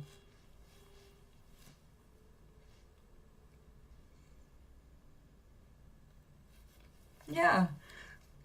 So, that's my fun place. Matter of fact, I created on one of the islands in one of the regions of my game, it's gazebo where the story is taking place. So when I'm thinking gazebo, I go to that island in SimCity, which I have created to replicate as much as possible my planet. Well, an island on my planet.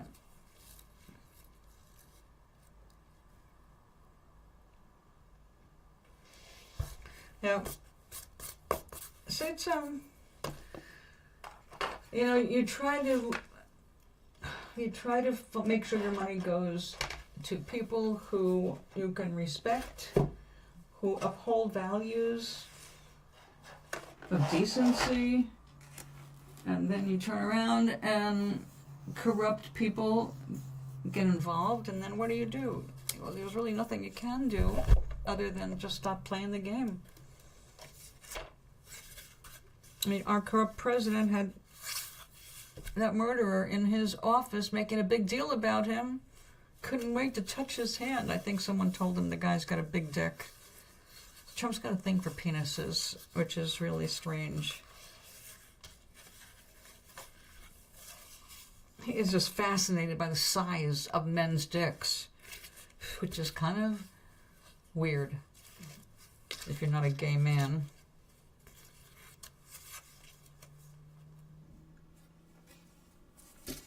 I mean, if you're a gay man, I can understand curiosity about somebody's penis, but,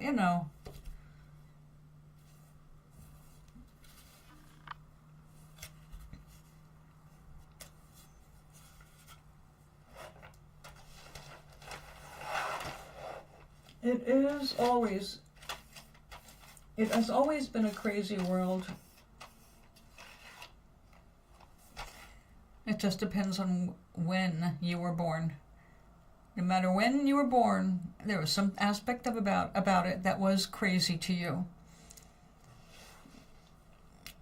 The invention of the railroad, the invention of the steam engine, putting horses out of business. It's like the mechanical looms, instead of villages getting together to create a carpet. Now they can do it in mechanical looms. Like, yes, things are constantly changing. And if you're going to rail against that, you're only going to make yourself miserable, right? I mean, we know that. But we do get stuck. Whatever we're brought up in, whatever we're born into becomes a kind of a home set, a base set.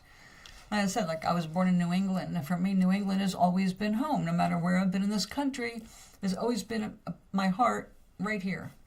Matter of fact, very close to right where I'm at right now.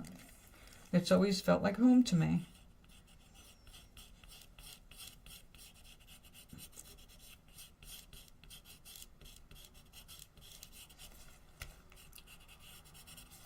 So I think I'm always going to be like that. But other people born here, if they left right away, some of them, they don't want to ever come back. My first husband, he was born here. This is where we met. But we ended up marrying in California. And one of the two main reasons for our divorce was he wanted to stay in California. And I wanted to come back to this coast. So we had irreconcilable differences. So we did the wise, smart, and kind thing, and we got divorced so we could go on to have our lives.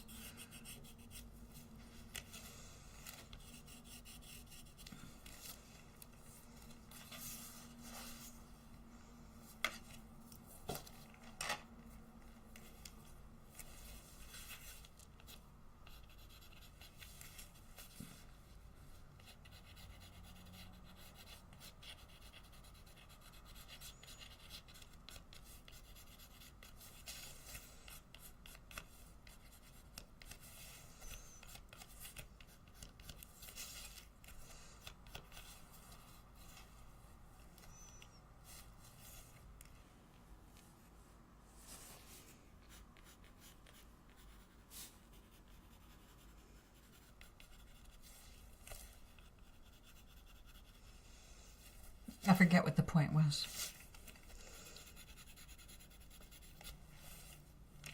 Yeah, not everybody stays here. I was talking to a friend yesterday about how astonished I was when I first moved here, that I was here when the new London Bridge was built.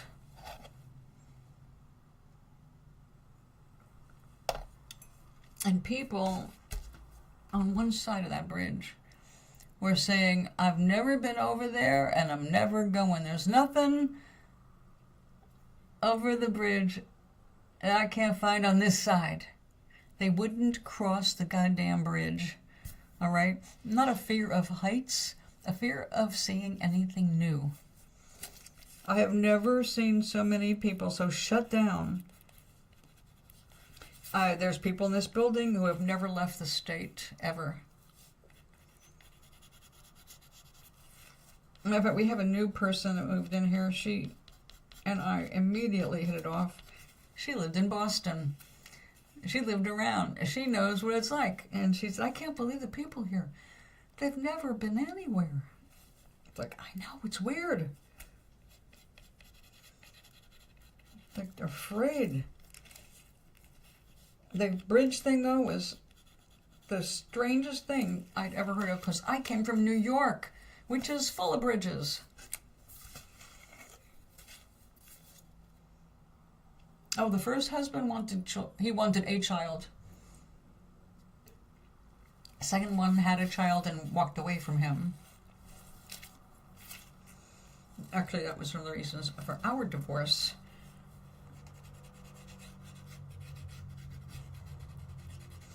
Yeah, my first husband, 3 years after we got divorced, both of us found new mates. I found Glenn, he found Seiko.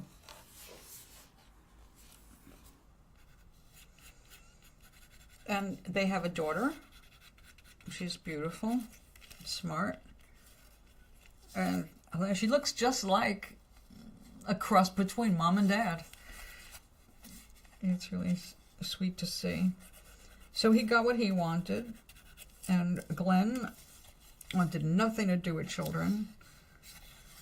And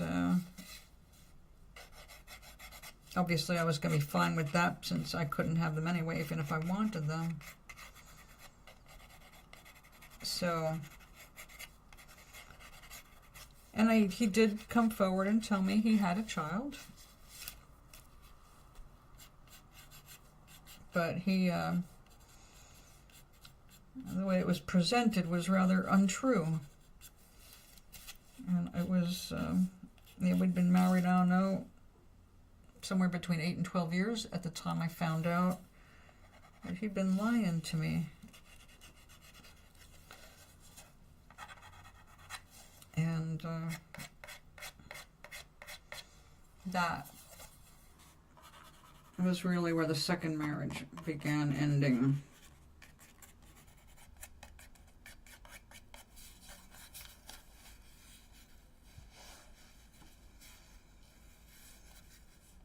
Yeah, Tommy was the first one.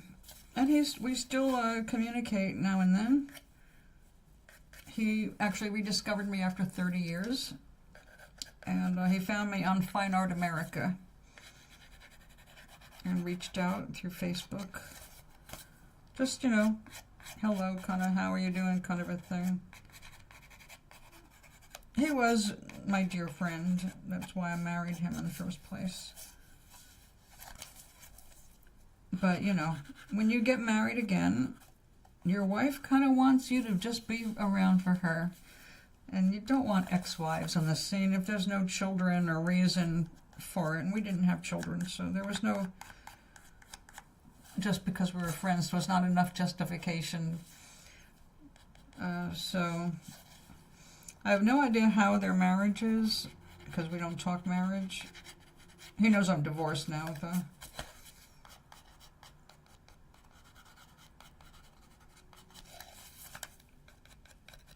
Now Tommy is a good guy. Like I said, our differences were not anything moral or anything like that. It was simply practical. He needed to have a child. I did not, or couldn't even if I wanted to, and I wanted to come back to the East Coast, and he wanted to stay in California. So East-West, child, no child, those are huge. You know, you can't just walk away from that. So we did the smart thing. He got to be a daddy, and I got to be spared the guilt about not being a mommy.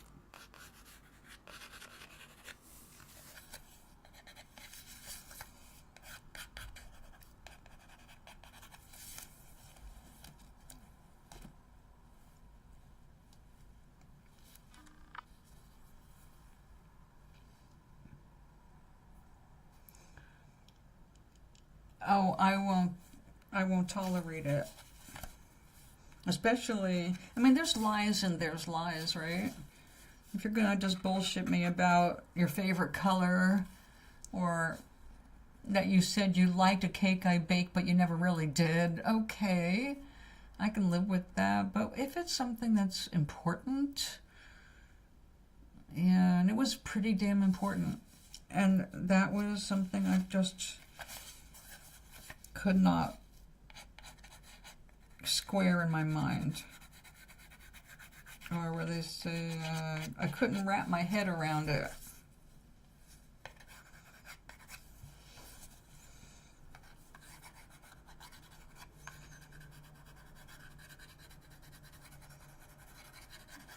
So I was kind of like, who did I marry? Holy shit. What else is a lie?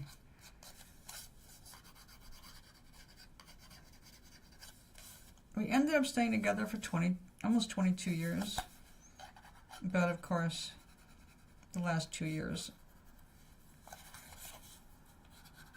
were not fun. But all's well that ends well. He's out in he's actually in Arizona, living with his sister now. He doesn't know I know where he is, but see, I took care of all the computer stuff for him, and he never changed where his backup information goes. And when he renewed his National Geographic to the right address, I got the update. Basically, we're just confirming your mailing address. Your new mailing address is like, thanks. Now I know where you are.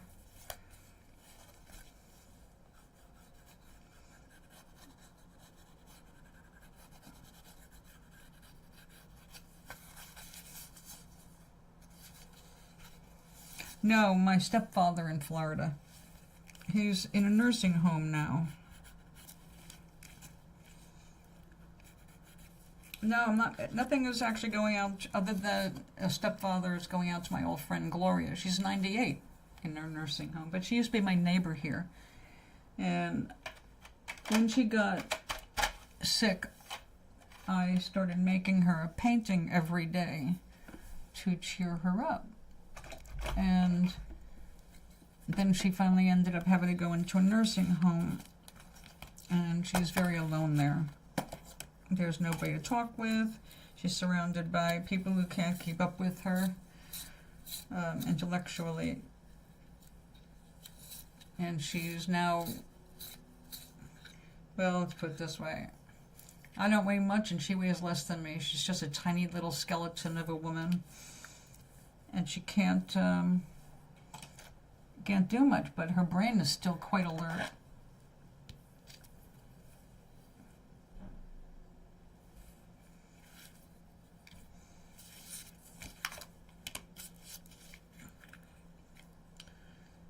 Well, I always wondered, you know, how things turned out for Tommy, because he was a good guy.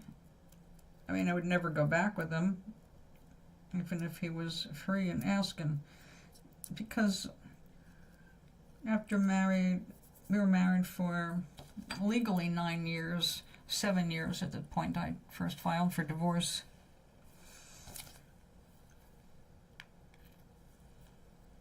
There are just some things, you know, that would never be compatible.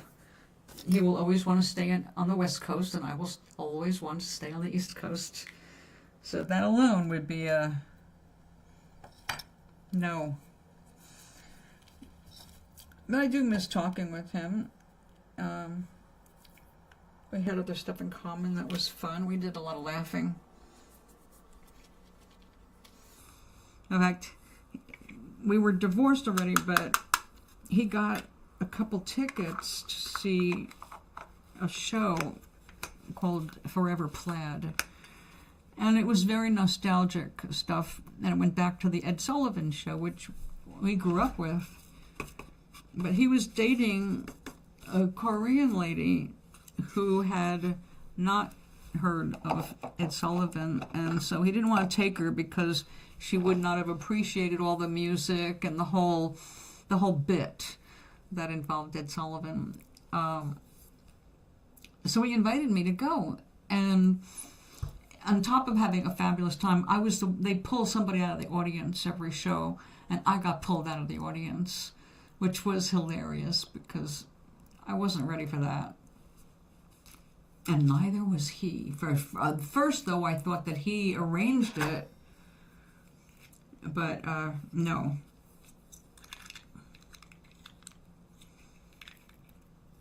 They get you up there. You get to play a couple notes on the piano, which happened to be Heart and Soul, which I grew up playing on the piano. You got to do a few steps dancing with the group. It was fun. It was fun. It was quite an experience.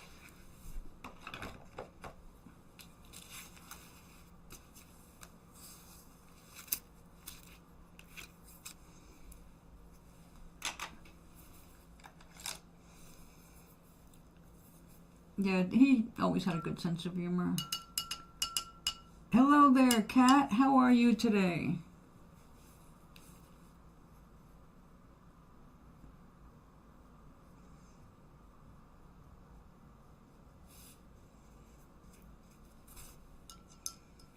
Hello, hello.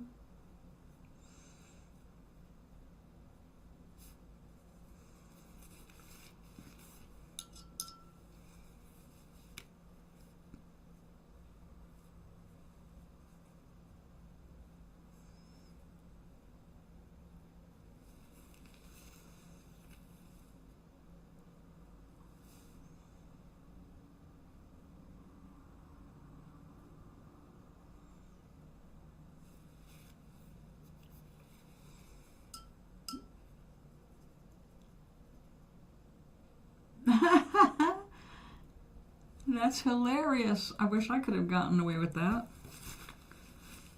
I hated PE because I was always the smallest, skinniest, and slowest. But then in 7th grade, I got taken out of PE because of my back. So I didn't have to go through all of high school with it. Thank goodness. I had the great embarrassment of, I worked at my favorite job. It was my favorite job, but we all got along really well, and our manager decided, let's have a big picnic and we'll have a softball game with all of us. Like, me in a softball game, I would love to, except I can't hit, I can't throw, and I can't run. The assistant manager, who ended up being my best friend and the matron of honor in my second wedding, she was laughing so hard. She said, "I'm sorry," and she nicknamed me Andy. And I was the second person to call me Andy for short, because Adrienne was just too la-di-da, I guess. Oh, running, right? Yes, that is me as a baby in my mother's lap.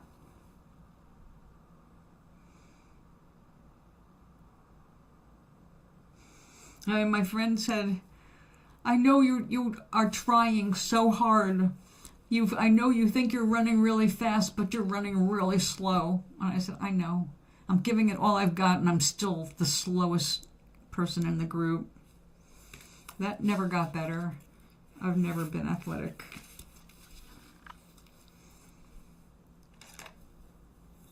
Probably why I like sit-down sports like kayaking.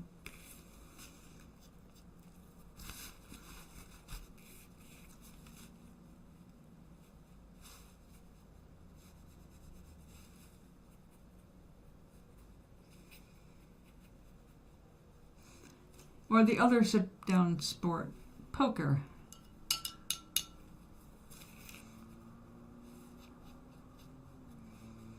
Of course, at that age, I also liked the lay-down sports.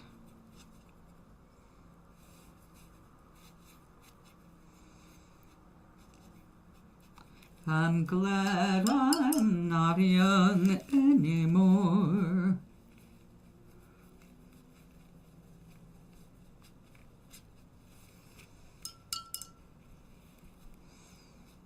You see the look on my face as a baby? That didn't change.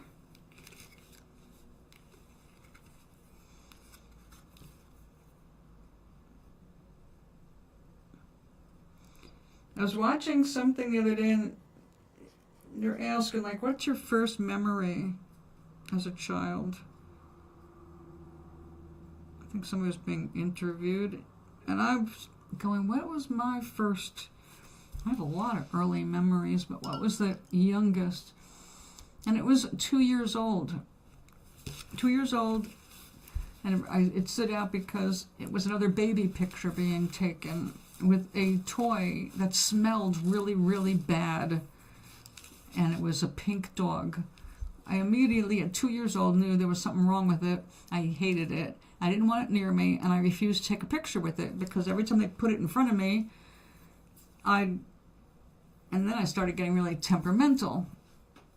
I've always had a temper.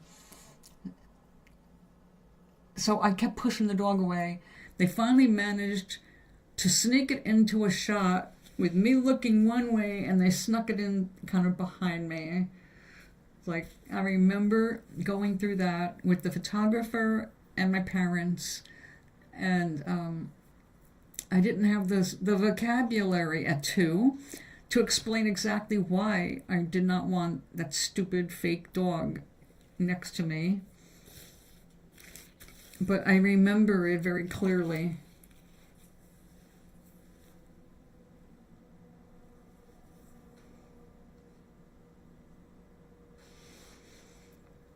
And I tried being part of all those team games. I just sucked. The team I did best with was like spelling bees. How many books can you read over the summer? I had a chance to compete in those.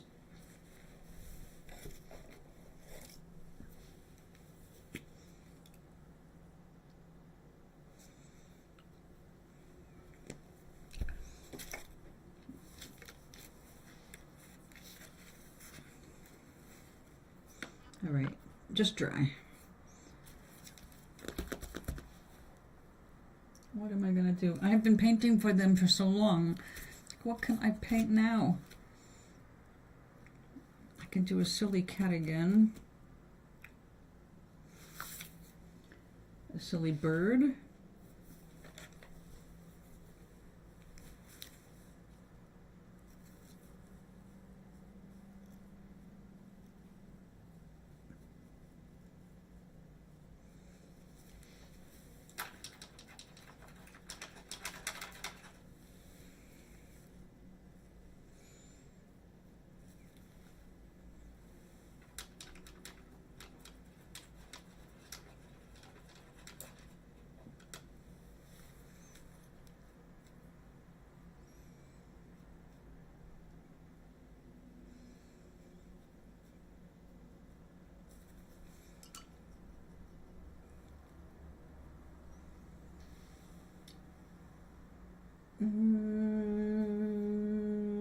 Vermilion, pink. Oh, let's throw a little pink on there for the hell of it. Brown would be more accurate, but we're not going for accuracy as much as cute.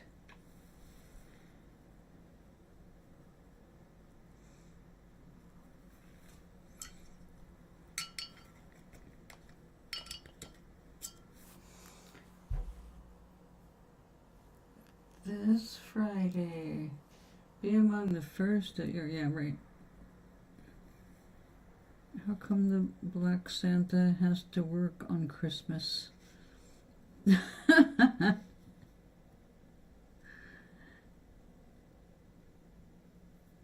They always, all the Santas work on Christmas, Doc. All colors. Remember the first Santa? Well, I think it was Krampus. That's not a real happy creature. It looks for the bad boys and girls. Maui, are you here?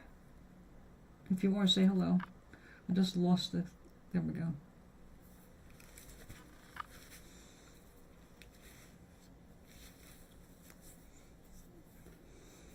All right. We will let this dry because it looks weird right now. And then we will continue adding to that. We will do hair, beak, legs, tail, wing.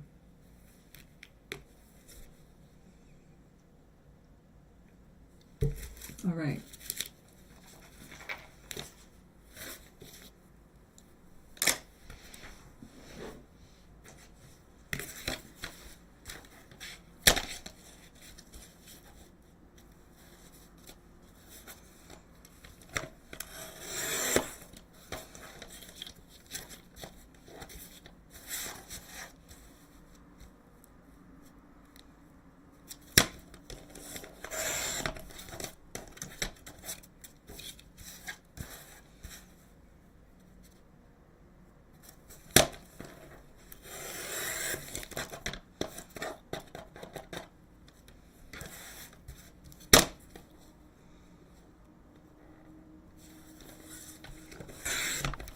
What's your earliest memory as a child?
Oh, that's a pretty one.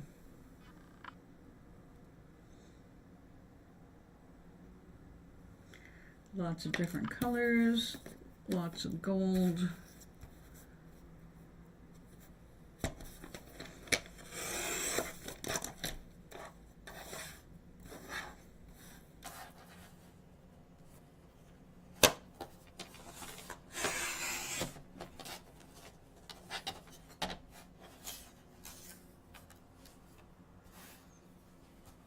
I guess Doc isn't here. He's still out and about. He's a social butterfly today.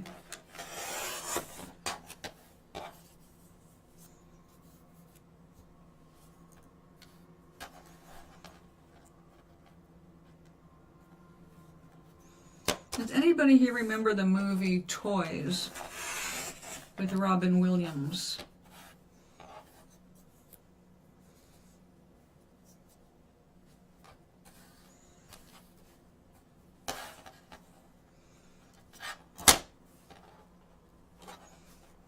Oh, that's, wait a minute, we don't want to lose that color. That's gorgeous.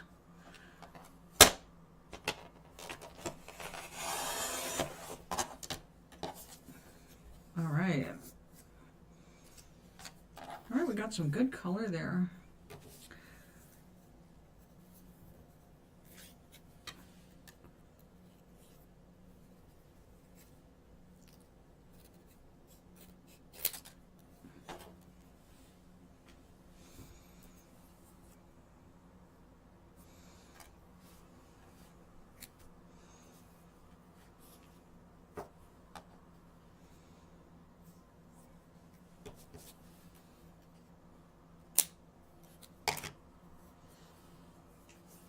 Oh, this is going to be fun tomorrow.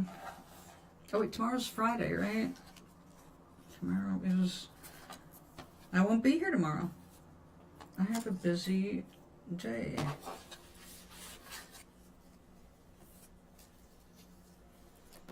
Okay, I like those. We're on a roll. We got some stuff ready to go. Okay.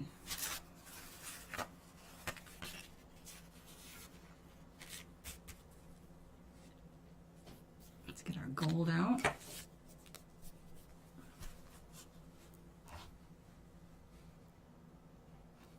Where'd you guys all fall asleep? No, we disappeared.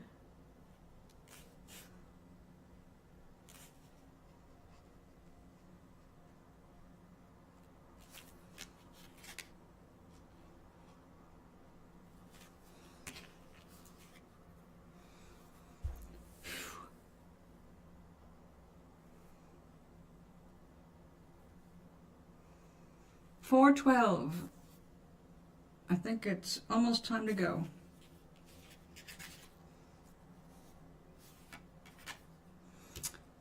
All right, you're going to have to finish drawing and then we have to flatten you out.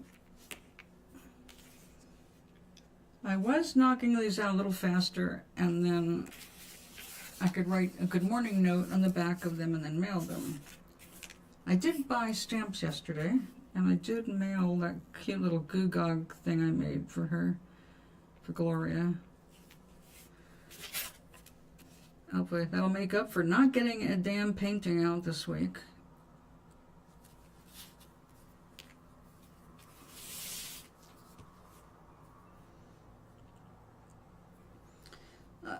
What I send her is literally the only mail she gets. She doesn't even get bills anymore. Nobody writes, nobody visits, except her daughter. So probably once a week she's got something outside of being stuck in a bed in a nursing home. So that's my motivation for doing the painting when I'm actually working on the books right now. And painting is less interesting to me.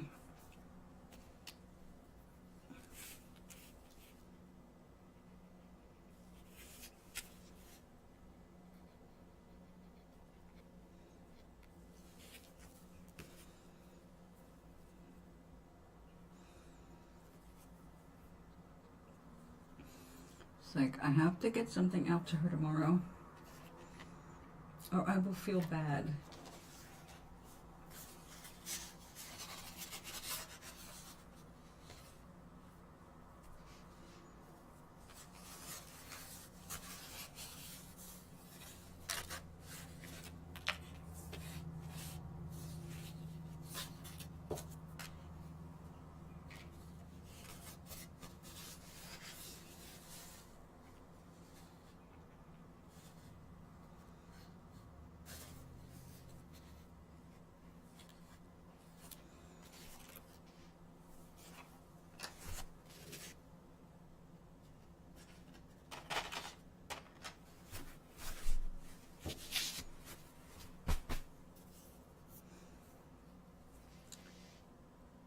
Yep, it is.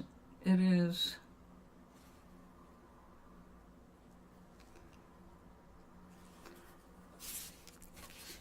Well, you know, I stopped for a couple of years because I was homeless, basically. I was bouncing around. And having money, even for the postage, it just wasn't happening at the time. Which is one of the reasons I really love the email cards, because I can pay for a monthly subscription and send out all the cards I want in the month. But then there are people who don't like to open those cards. Oh, it takes too long to look at those. It's like, really? So clearly it didn't matter. Well, you didn't realize. I spent a half an hour picking out a card just for you.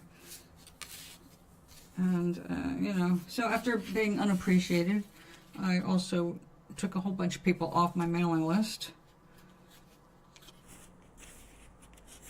I think not all of us can afford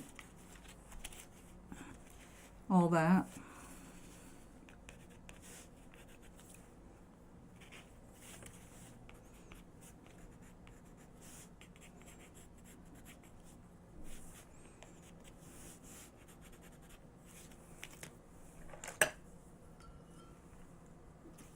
Celestial Tea Room.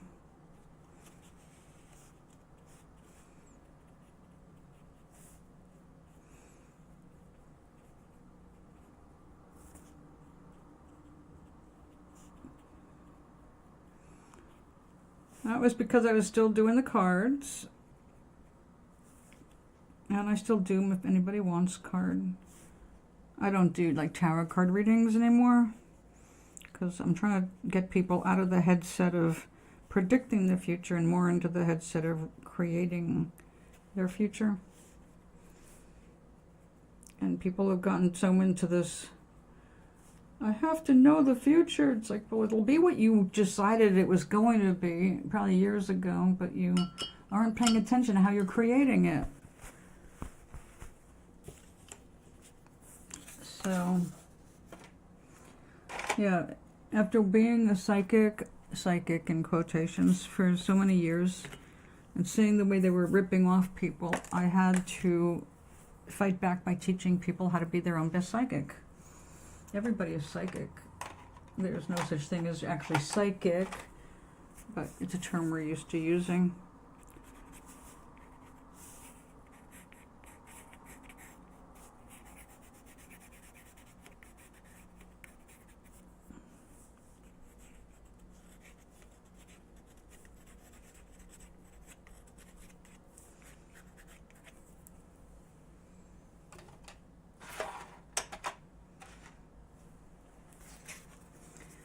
And also, I used to collect teapots and teacups. I still have a couple of teapots. And I had a collection in my dining room, and that's where I was doing the shows from. So I just made it more homey, looking like a place you would sit and have a cup of coffee or tea. And because tea rooms were often used for fortune-telling events and salons, I thought that would be a suitable name at the time. And at the time it was.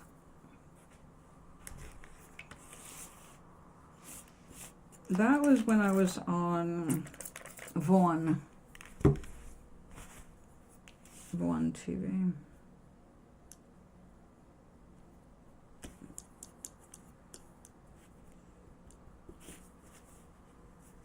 Oh, that's too late.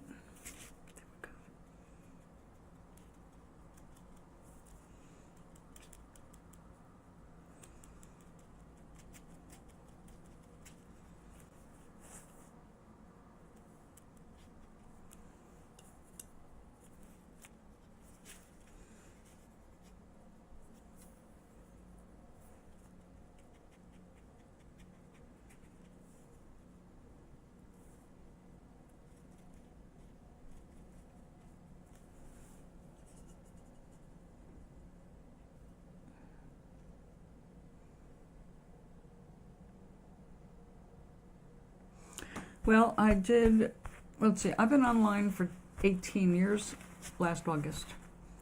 When I started on Blog TV, it was cards, teaching people about energy, energy medicine, meditation, how to be your own card reader, how to unhex yourself if you think you're cursed. I was busy dispelling myths about past lives and astrology and all that stuff. So I was basically trying to get people back into their own power instead of giving their power away and losing a lot of money in the bargain. So that was the bent. And also teaching people about energy, which is what we're composed of.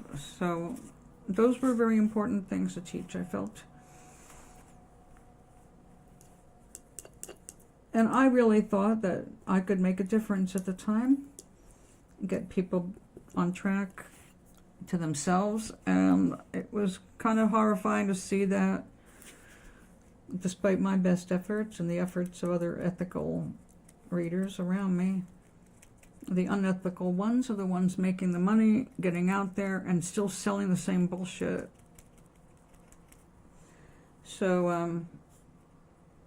on New Year's Eve 2021, after the Bezos blue penis was launched, I launched my own art and created the cockadoodles, starting with a picture making fun of the penis-shaped rocket.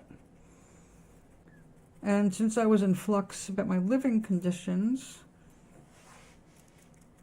I moved more to art. Mind you, I was living with one little tray, a folding table for everything. That's what my computer was on, that's what my cards were on.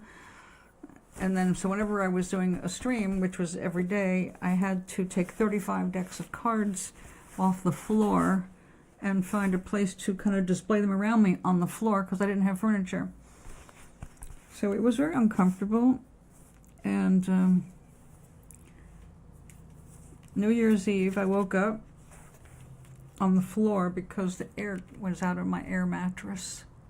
I'd been sleeping on that for 1.5 years, and it finally just popped its little cork, I guess. And I wasn't in any kind of pain. It was very funny to me because I had a robot cat that purred.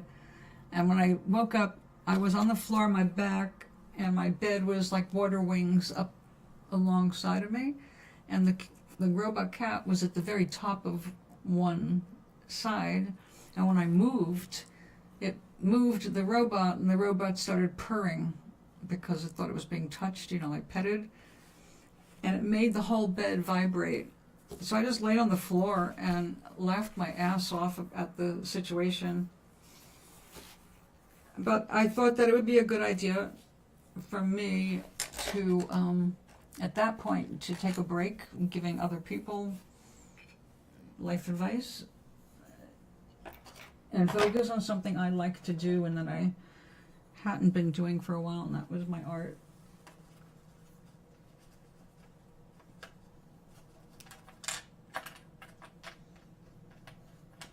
And then when I moved in here and I had the ability to put together the whole studio, that was wonderful. And I went gung-ho painting. And it was the first time I was free to just be myself in a very long time, so I got into it. Got invited to do my first gallery show, and I did that. It's hard to stay sad when you're active, you know?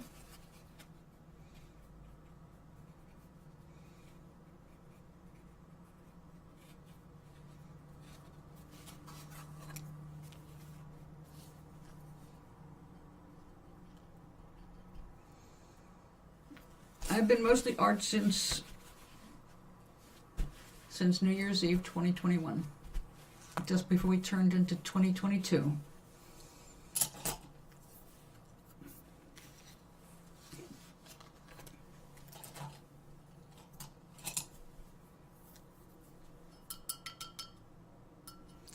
I do keep a few decks handy though, and I have a great fondness for Chinese food.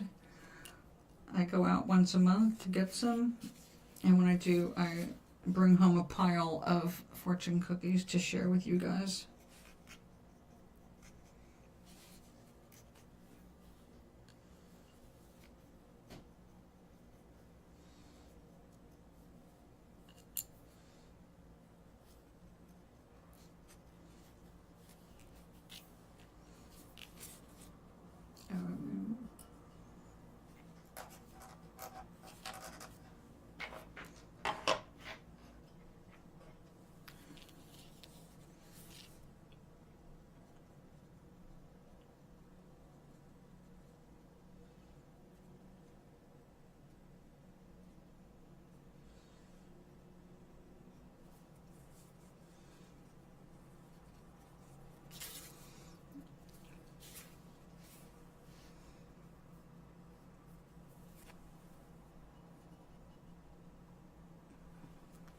Yep.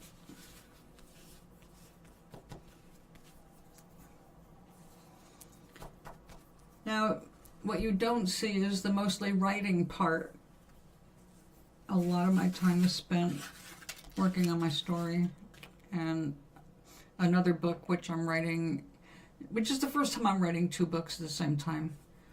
One for the Nomara series, and one is going to be more autobiographical, not to talk about my life, but to demonstrate that everybody is similarly guided when they start to pay attention. So it's really going to be a decade by decade recounting of my spiritual / psychic experiences. The only reason I'm using psychic is because a lot of the things that occurred, when they occurred, we thought it was about being psychic, and it turned out to be just natural. And it's just people don't listen to their higher self, they don't listen to their inner voices, they don't listen to their guidance, and so, yeah, coincidence seem more outrageous and like, wow, what a coincidence. Like, coincidence is the word, coincidence. You're not alone, you're working with somebody, others, many others. So I want people to understand that they're not alone, and that there is no such thing as death, despite what you see on the surface.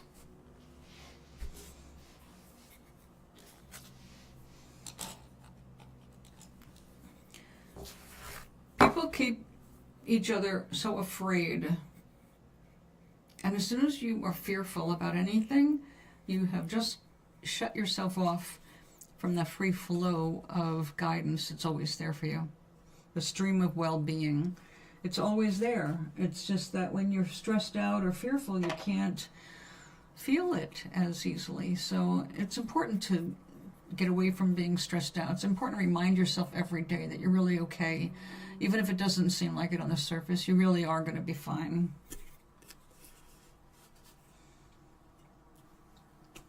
And now I will tend to my dinner. I will try to make it back tomorrow afternoon, but Friday, at least 3 weeks out of the month, there's a bunch of us that meet downstairs in the community room for coffee and coloring and chit-chat and frequently sharing baked goods. Or one of the ladies, she's like the typical grandmother. She's got a bowl of candy she walks around with, and like she is just ready to dispense candy. It's hilarious. But I also found some of the best lemon hard candies through her. And she's been looking for more. I said, I'll buy them. I can't find them. If next time you see them, grab me a box of individually wrapped ones. I don't need them that fast. So she's keeping her eyes out. Lemon drops. Anyway, thanks for hanging out with me the last couple of hours. It's been fun walking down memory lane. And if I am not back tomorrow afternoon around 3, I will try to be here at some point on, well, I'll definitely be here Sunday morning. Sunday morning, definitely, but there's a local library is going to have like Christmas vendors. So one of my neighbors here and I are going to go down and check out the library, see what the locals are selling. You know, I like to go and gather business cards. Who do I want to get to meet? And yeah, line up some social stuff coming up for the upcoming year. Well, that's going to be for the rest of your life. It's always a balancing act, Sancho. That's why it's important to take things lighter than we're conditioned to do. The lighter you can get, the easier the next step will be and easier to see. It really is a matter of your feelings. Like, all right, SimCity as an example, because it's a perfect example. SimCity has a global market where you can go and look for things to buy, for you to build stuff out of or whatever. I'm sure you're familiar with the concept. Well, the global market is really a global market. We've got people playing all over the world, Russia, China, everywhere, and they're on at different times. So that global market is always hopping. And the thing is that you need something. It doesn't mean you're going to see it, especially because everybody's doing these challenges and there'll be flows of a bunch of stuff all at once from the marketplace. Well, let's say I need something. If I am getting stressed about it or tense about it, I will not find it. It takes forever to find it. But as soon as I chill out and I distract myself, I'll put on something funny. I'll listen to Stephen Colbert, or I'll put on a song that makes me go, oh yeah, I like this song. The minute I mellow out, the minute my attitude and I get a lightness of being upward, I find what I want. It's like so fast. You'll get what you want if you can lighten your vibration. You cannot attract what you want when you're bummed out. And you can't control your feelings constantly because that's just not being human. Your brain has its own plans anyway. So you have to work with wherever you're at. If you're in a mood that's angry, then just feel angry for a few minutes and get it out of you. You know, you don't want to suppress your emotions. But the faster you can get past that and get onto the higher flying planes, as we say, where you're thinking about things that make you feel happier or just better, reach for that relief, a thought that gives you relief from that tension, and you will see things turn around. The moment you are totally relaxed is when ideas come, when the path is shown. So we don't have to plan our whole lives. We don't have to plan even 3 steps in front of us.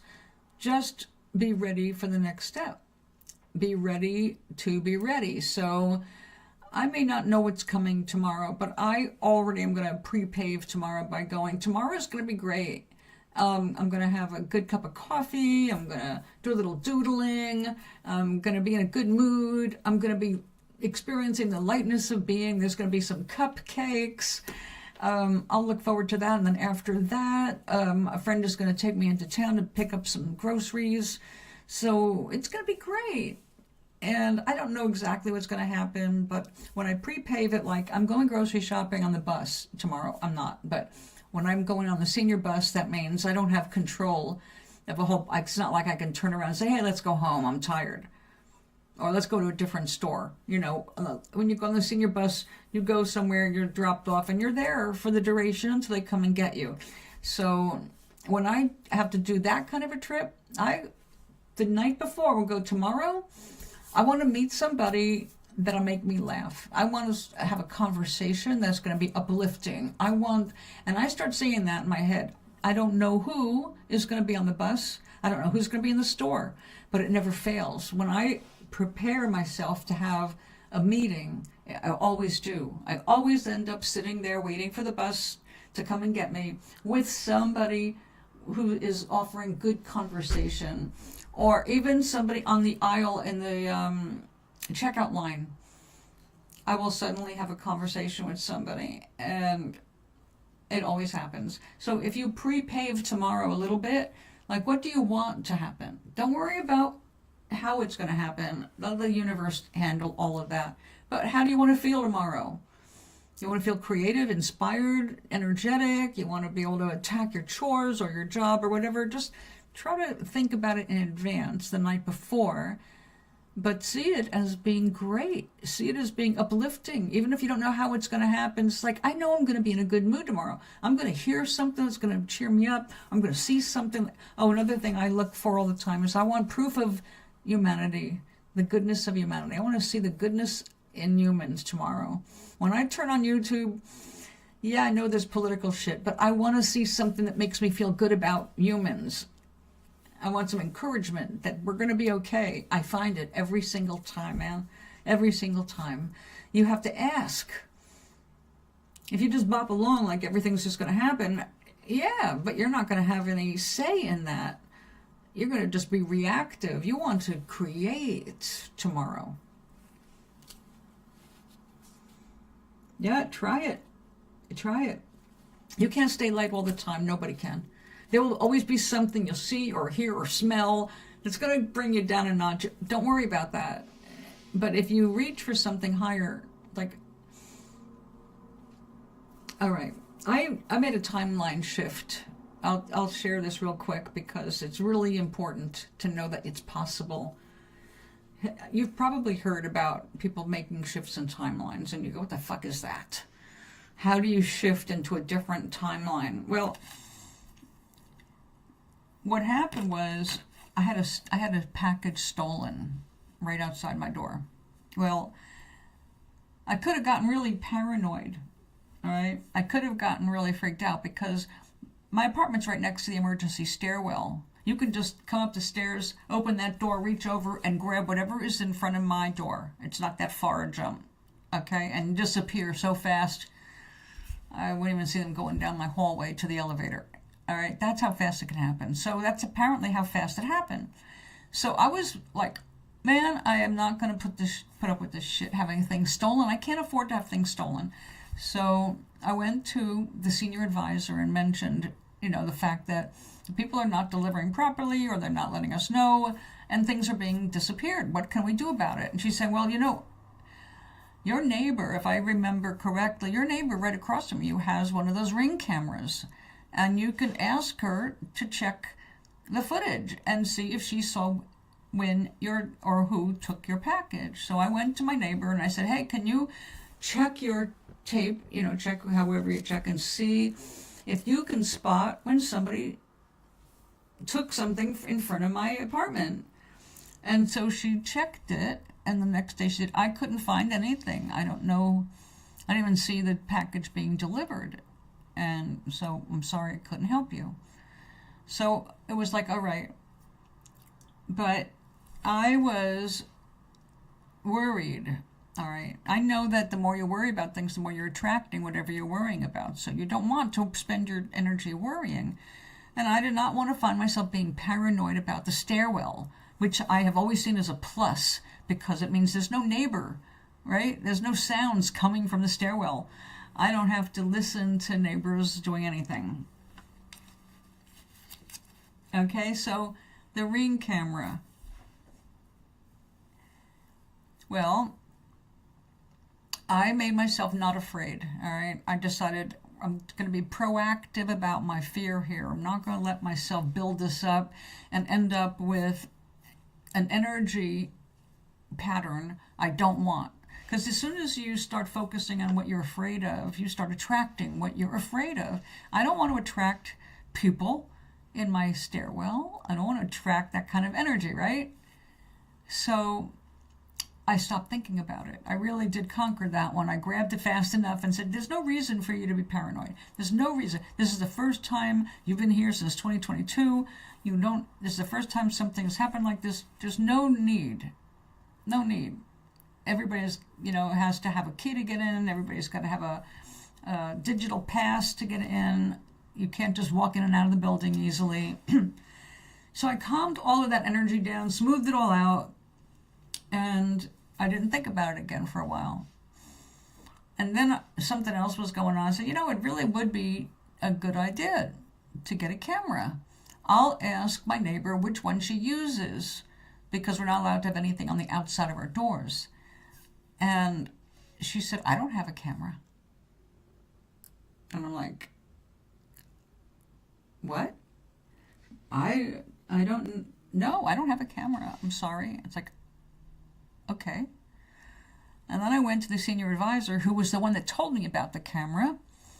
Now, mind you, those events happened days apart. It's not like everything happened in one day that I could have hallucinated or blanked out in a senior moment or anything like that. This happened over a course of a week of me talking to these different people, okay? Well, I spoke to my senior advisor, and she had no recollection of that conversation or of anybody in the building having a camera. Like, holy shit. Did I just break my brain? What happened here? And I'm going back and forth. It's like, there's no way I had hallucinated that. This did not happen in just one day. These were separate conversations on separate days. I still have the reality of my package having been stolen. But now there's like no record in history of there being a camera or being recommended to ask somebody for the footage. So I realized that I shifted. I shifted when I got rid of that fear. And if I had stayed in that fear, maybe that camera would have shown up. I don't know.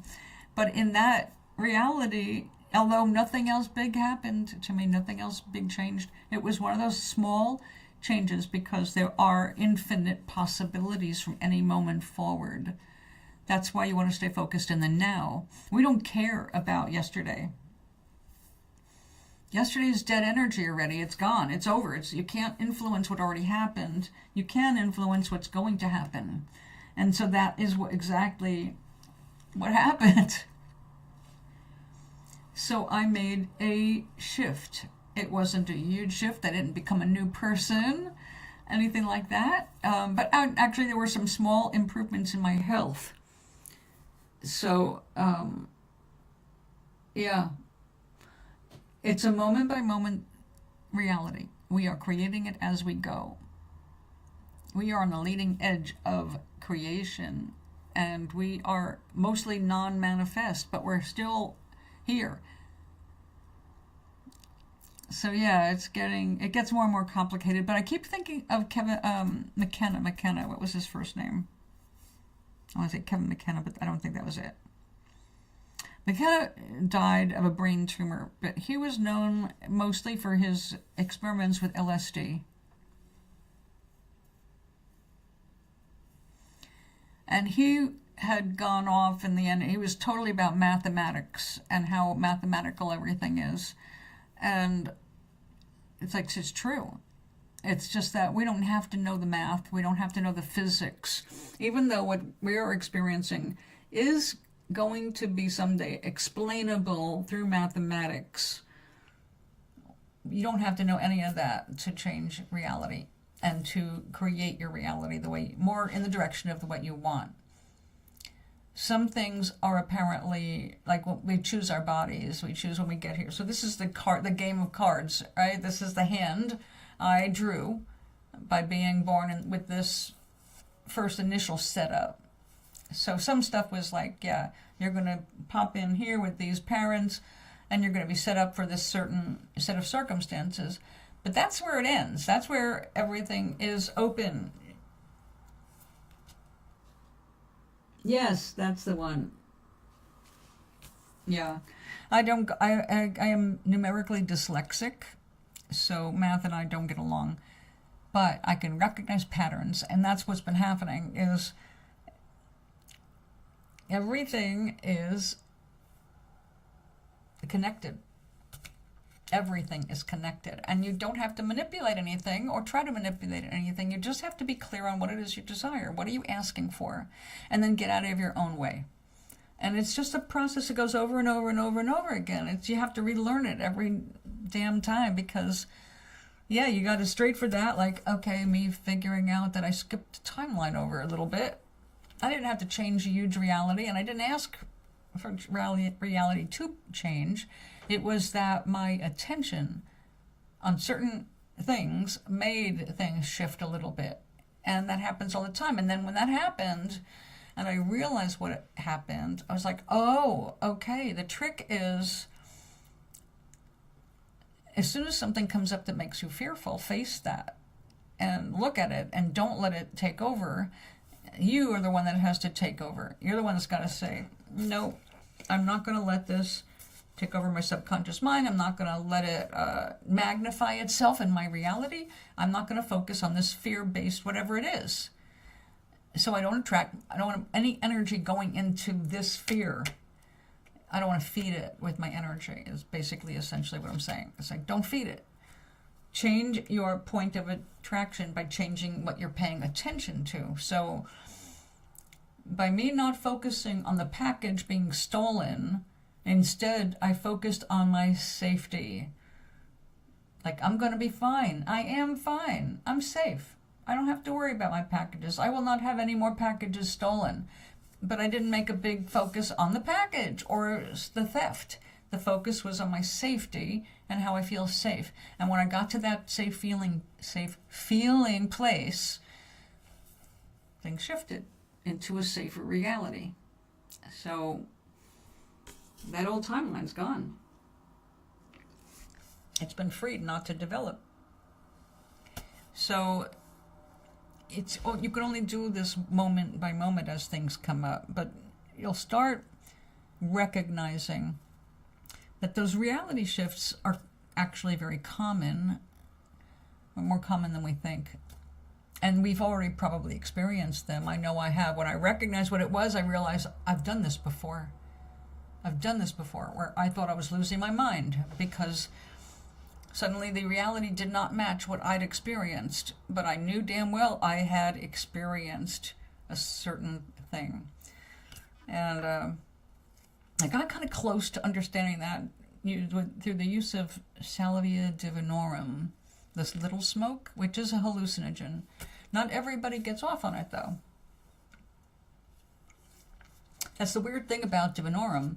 It's not like smoking a joint or having a drink or eating a mushroom. It doesn't react with everybody. But one day I decided I was going to try it with my eyes open, which it normally does not work if your eyes are open. It's a very brief buzz. It's not like dropping acid, which goes on for hours and hours and hours, about 20 minutes and it's over. But when you do take it and your eyes are closed and you're not having anything remind you of this reality, you are completely removed from this reality. You're gone. You don't feel anything, smell anything, hear nothing. It's like you're in another world, usually in the past. I kept going back to the 50s. But then one night when I was trying to stay open, I had Glenn sitting next to me to ground me by literally holding onto my hand. And I sat looking at this wooden paneling, and I had a hallway down on one side that really existed, and I had the bathroom on the other side that really existed. Everything in the middle disappeared. But I knew when the right hand, what in that reality was the bathroom. In the reality I was seeing under the influence of Salvia divinorum, I wasn't even in the same country. I was in a different room altogether with different blinds, different windows, and a different Glenn. And that was the thing. Like on one side, I was seeing Glenn from a spiritual point of view, which is another weird thing. We were in the desert walking together. And on this side, it was like if I go through that doorway, I understood I would still be with Glenn, but it would be a different Glenn. And he would have no idea that it was a different reality. And if I moved into that reality, I would forget the previous reality, that I would become part of that timeline. And it was like being in the middle. And it was the strangest thing in the world. And the other side, where it was he and I together walking in the desert, it was also clear that it wasn't really us. It was a part of our spirits, that had part of us that had not manifested in this timeline.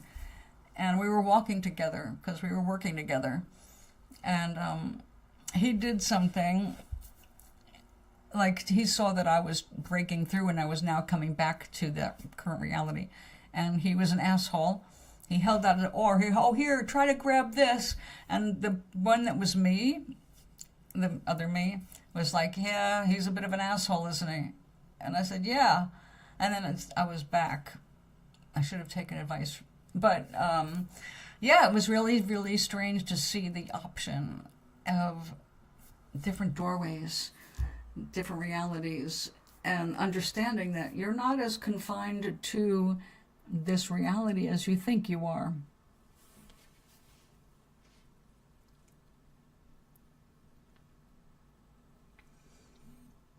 Yeah, it's really exciting. It's exciting to be here and be human at this time when we're doing all of these explorations. It's like 10 years ago, it was a computer chip builder, creator, that came up with the understanding that consciousness creates reality. Consciousness is the God we've been looking for, and that God is us. So that is huge. That was 10 years ago, and it's just starting to filter down to where people are able to absorb that idea. Well, again, don't worry about that so much as when a challenge comes up, check it out. Instead of running away, burying it, fearing it, face it and go, all right, you're a temporary situation, you're a temporary reality, and I am not temporary. I'm temporarily human, but I'm not temporary. I'm a fixture of the universe. I'm part of everything. So I don't have to be afraid. And when you conquer that fear, you're going to see a shift. And it's subtle, but you will catch it. Believe me, you will catch it, because you're going to go, what the fuck just happened? It's like, no, I know this happened, and they're completely oblivious to it. To them, it never happened. To me, it did happen. So you'll be alone in your understanding of that moment, but you will know what's real and what isn't. Which is why this time is so exciting.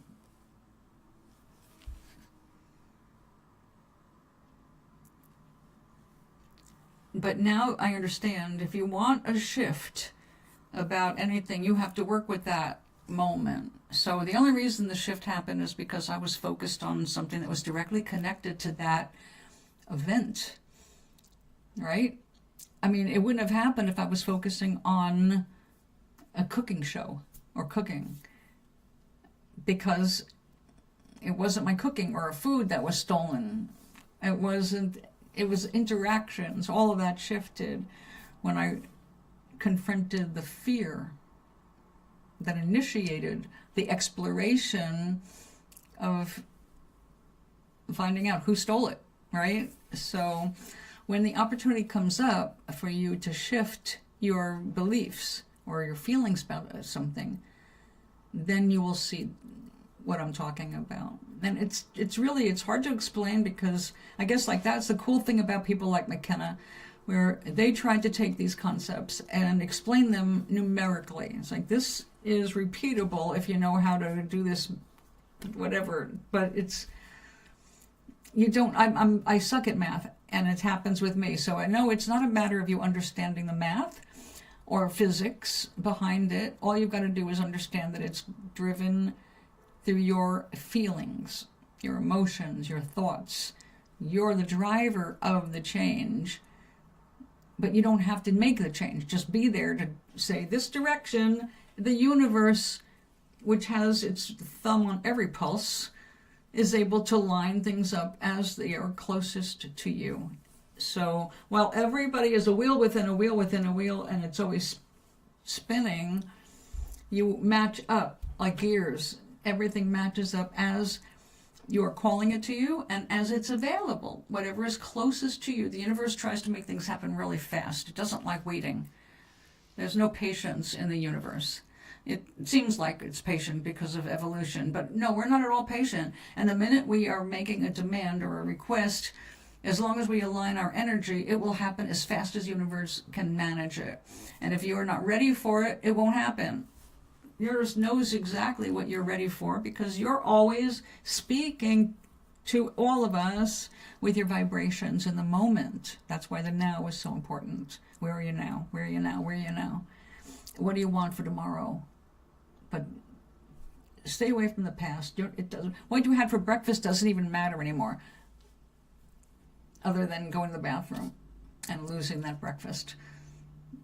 It's what you're wanting for tomorrow, no matter how small it seems. Don't worry.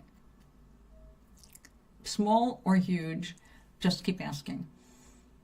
Work with the universe. Let yourself be guided, and your feelings will always tell you if you're on the right track. If you're feeling frustrated, angry, upset, you're on the wrong track. The right track is always known by how you feel, and you feel two things, good or bad. If it feels good, you're in the right direction. If it feels bad, wrong direction. Like a game of hot and cold, hot and cold. Always go where it's warmer.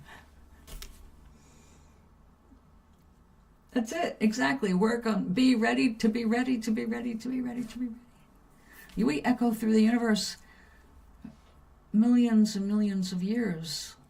We're not just born here. This is not our first visit. This is not our first human. And it will not be the last. So we can relax. We have all the time there is. Just focus on what makes you happy. If being productive makes you happy, then be productive. If doing things for other people make you happy, then do those things for other people. There's no ruling. There is no judgment. It's all about, if you are connecting with your joy, mission accomplished. The more time you can spend in joy while you're in human form, the better it's going to be for your human form. Health-wise, mentally, physically, all of it. Attracting up to opportunities, all of it. It does not happen if you're angry and depressed and you walk around bummed out all the time or full of self-pity, all those negatives. They just keep you stuck. And that's how it works with everybody. Those lower vibrations keep us stuck. That's why, it's really a pity. It's a pity that we allow things like Fox News, because they do nothing but lie, and they're really all about anger farming. And there's so many stations and channels and all of this is about anger farming, because they make money on your anger. Because when you're angry, you're more impulsive, you're more likely to buy certain things that they're pushing on you, or believe things that they're pushing on you, because they're getting you emotionally all wound up. And that's actually the opposite of what's good for you. You can't create from that, other than you're creating out of your own physical energy, which means the more you interact with those negatives, the more your own body's energy is going down. You might have the energy of adrenaline, of anger, but it's taking away from your health. So it's never good to dwell on anger for very long. It's a valid emotion. We all experience it, and it's better than being depressed. But if, whatever negative you're in, you want to try and rise gradually, one step at a time. Don't try to make huge leaps. You'll fall faster. I can't go from just being A-okay to joy. I have to have a reason. I have to hear music, or I have to focus on something, lightening my spirit. I don't automatically bump into joy. Although that does happen, it's not a common everyday thing. I have to direct my thoughts consciously choosing better feeling thoughts when I'm faced with things that are obviously shitty. Like I said, if you turn on YouTube, I watch a lot of politics, so I know what's going on in our country. But if that's the first thing that comes up, that's not going to be the way I want to start my day. So I don't start my day with politics, even if it's the first thing in my queue. I deliberately search out things that are going to make me feel more relaxed, more pleasant. I want to have my morning tea and whatever else I'm going to eat. I like to be in a good mood for that. And if you start your day off with a deliberate intention to feel good, you've already got, 50% of the fight is done. It's won. Gary, I was just getting ready to sign off. What, you just discovered this? Hello, darling. I don't know why I can't access my usual smileys. I have to go with whatever is offered here.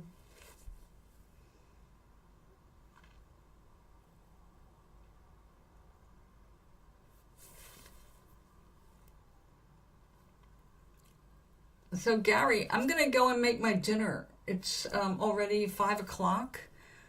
And if I eat late, I can go to sleep. And I need to sleep, right? I have to be up early tomorrow. So I will try to be back here tomorrow. If I'm lucky, I'll be back around 3. Otherwise, I won't be here until Sunday. Sunday, I'm always here on Sunday, 10:30 to noon. That's Eastern Standard Time. So for me right now, it's 5 o'clock on the money, on the nosy.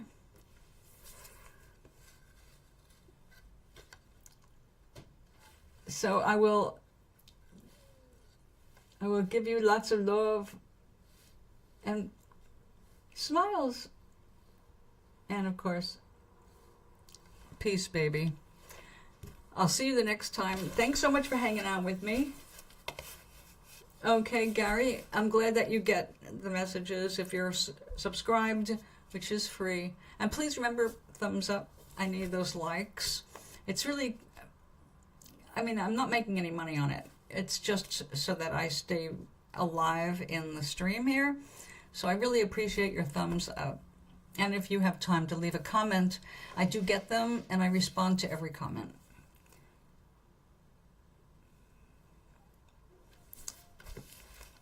So have a wonderful night, and I'll be back as soon as I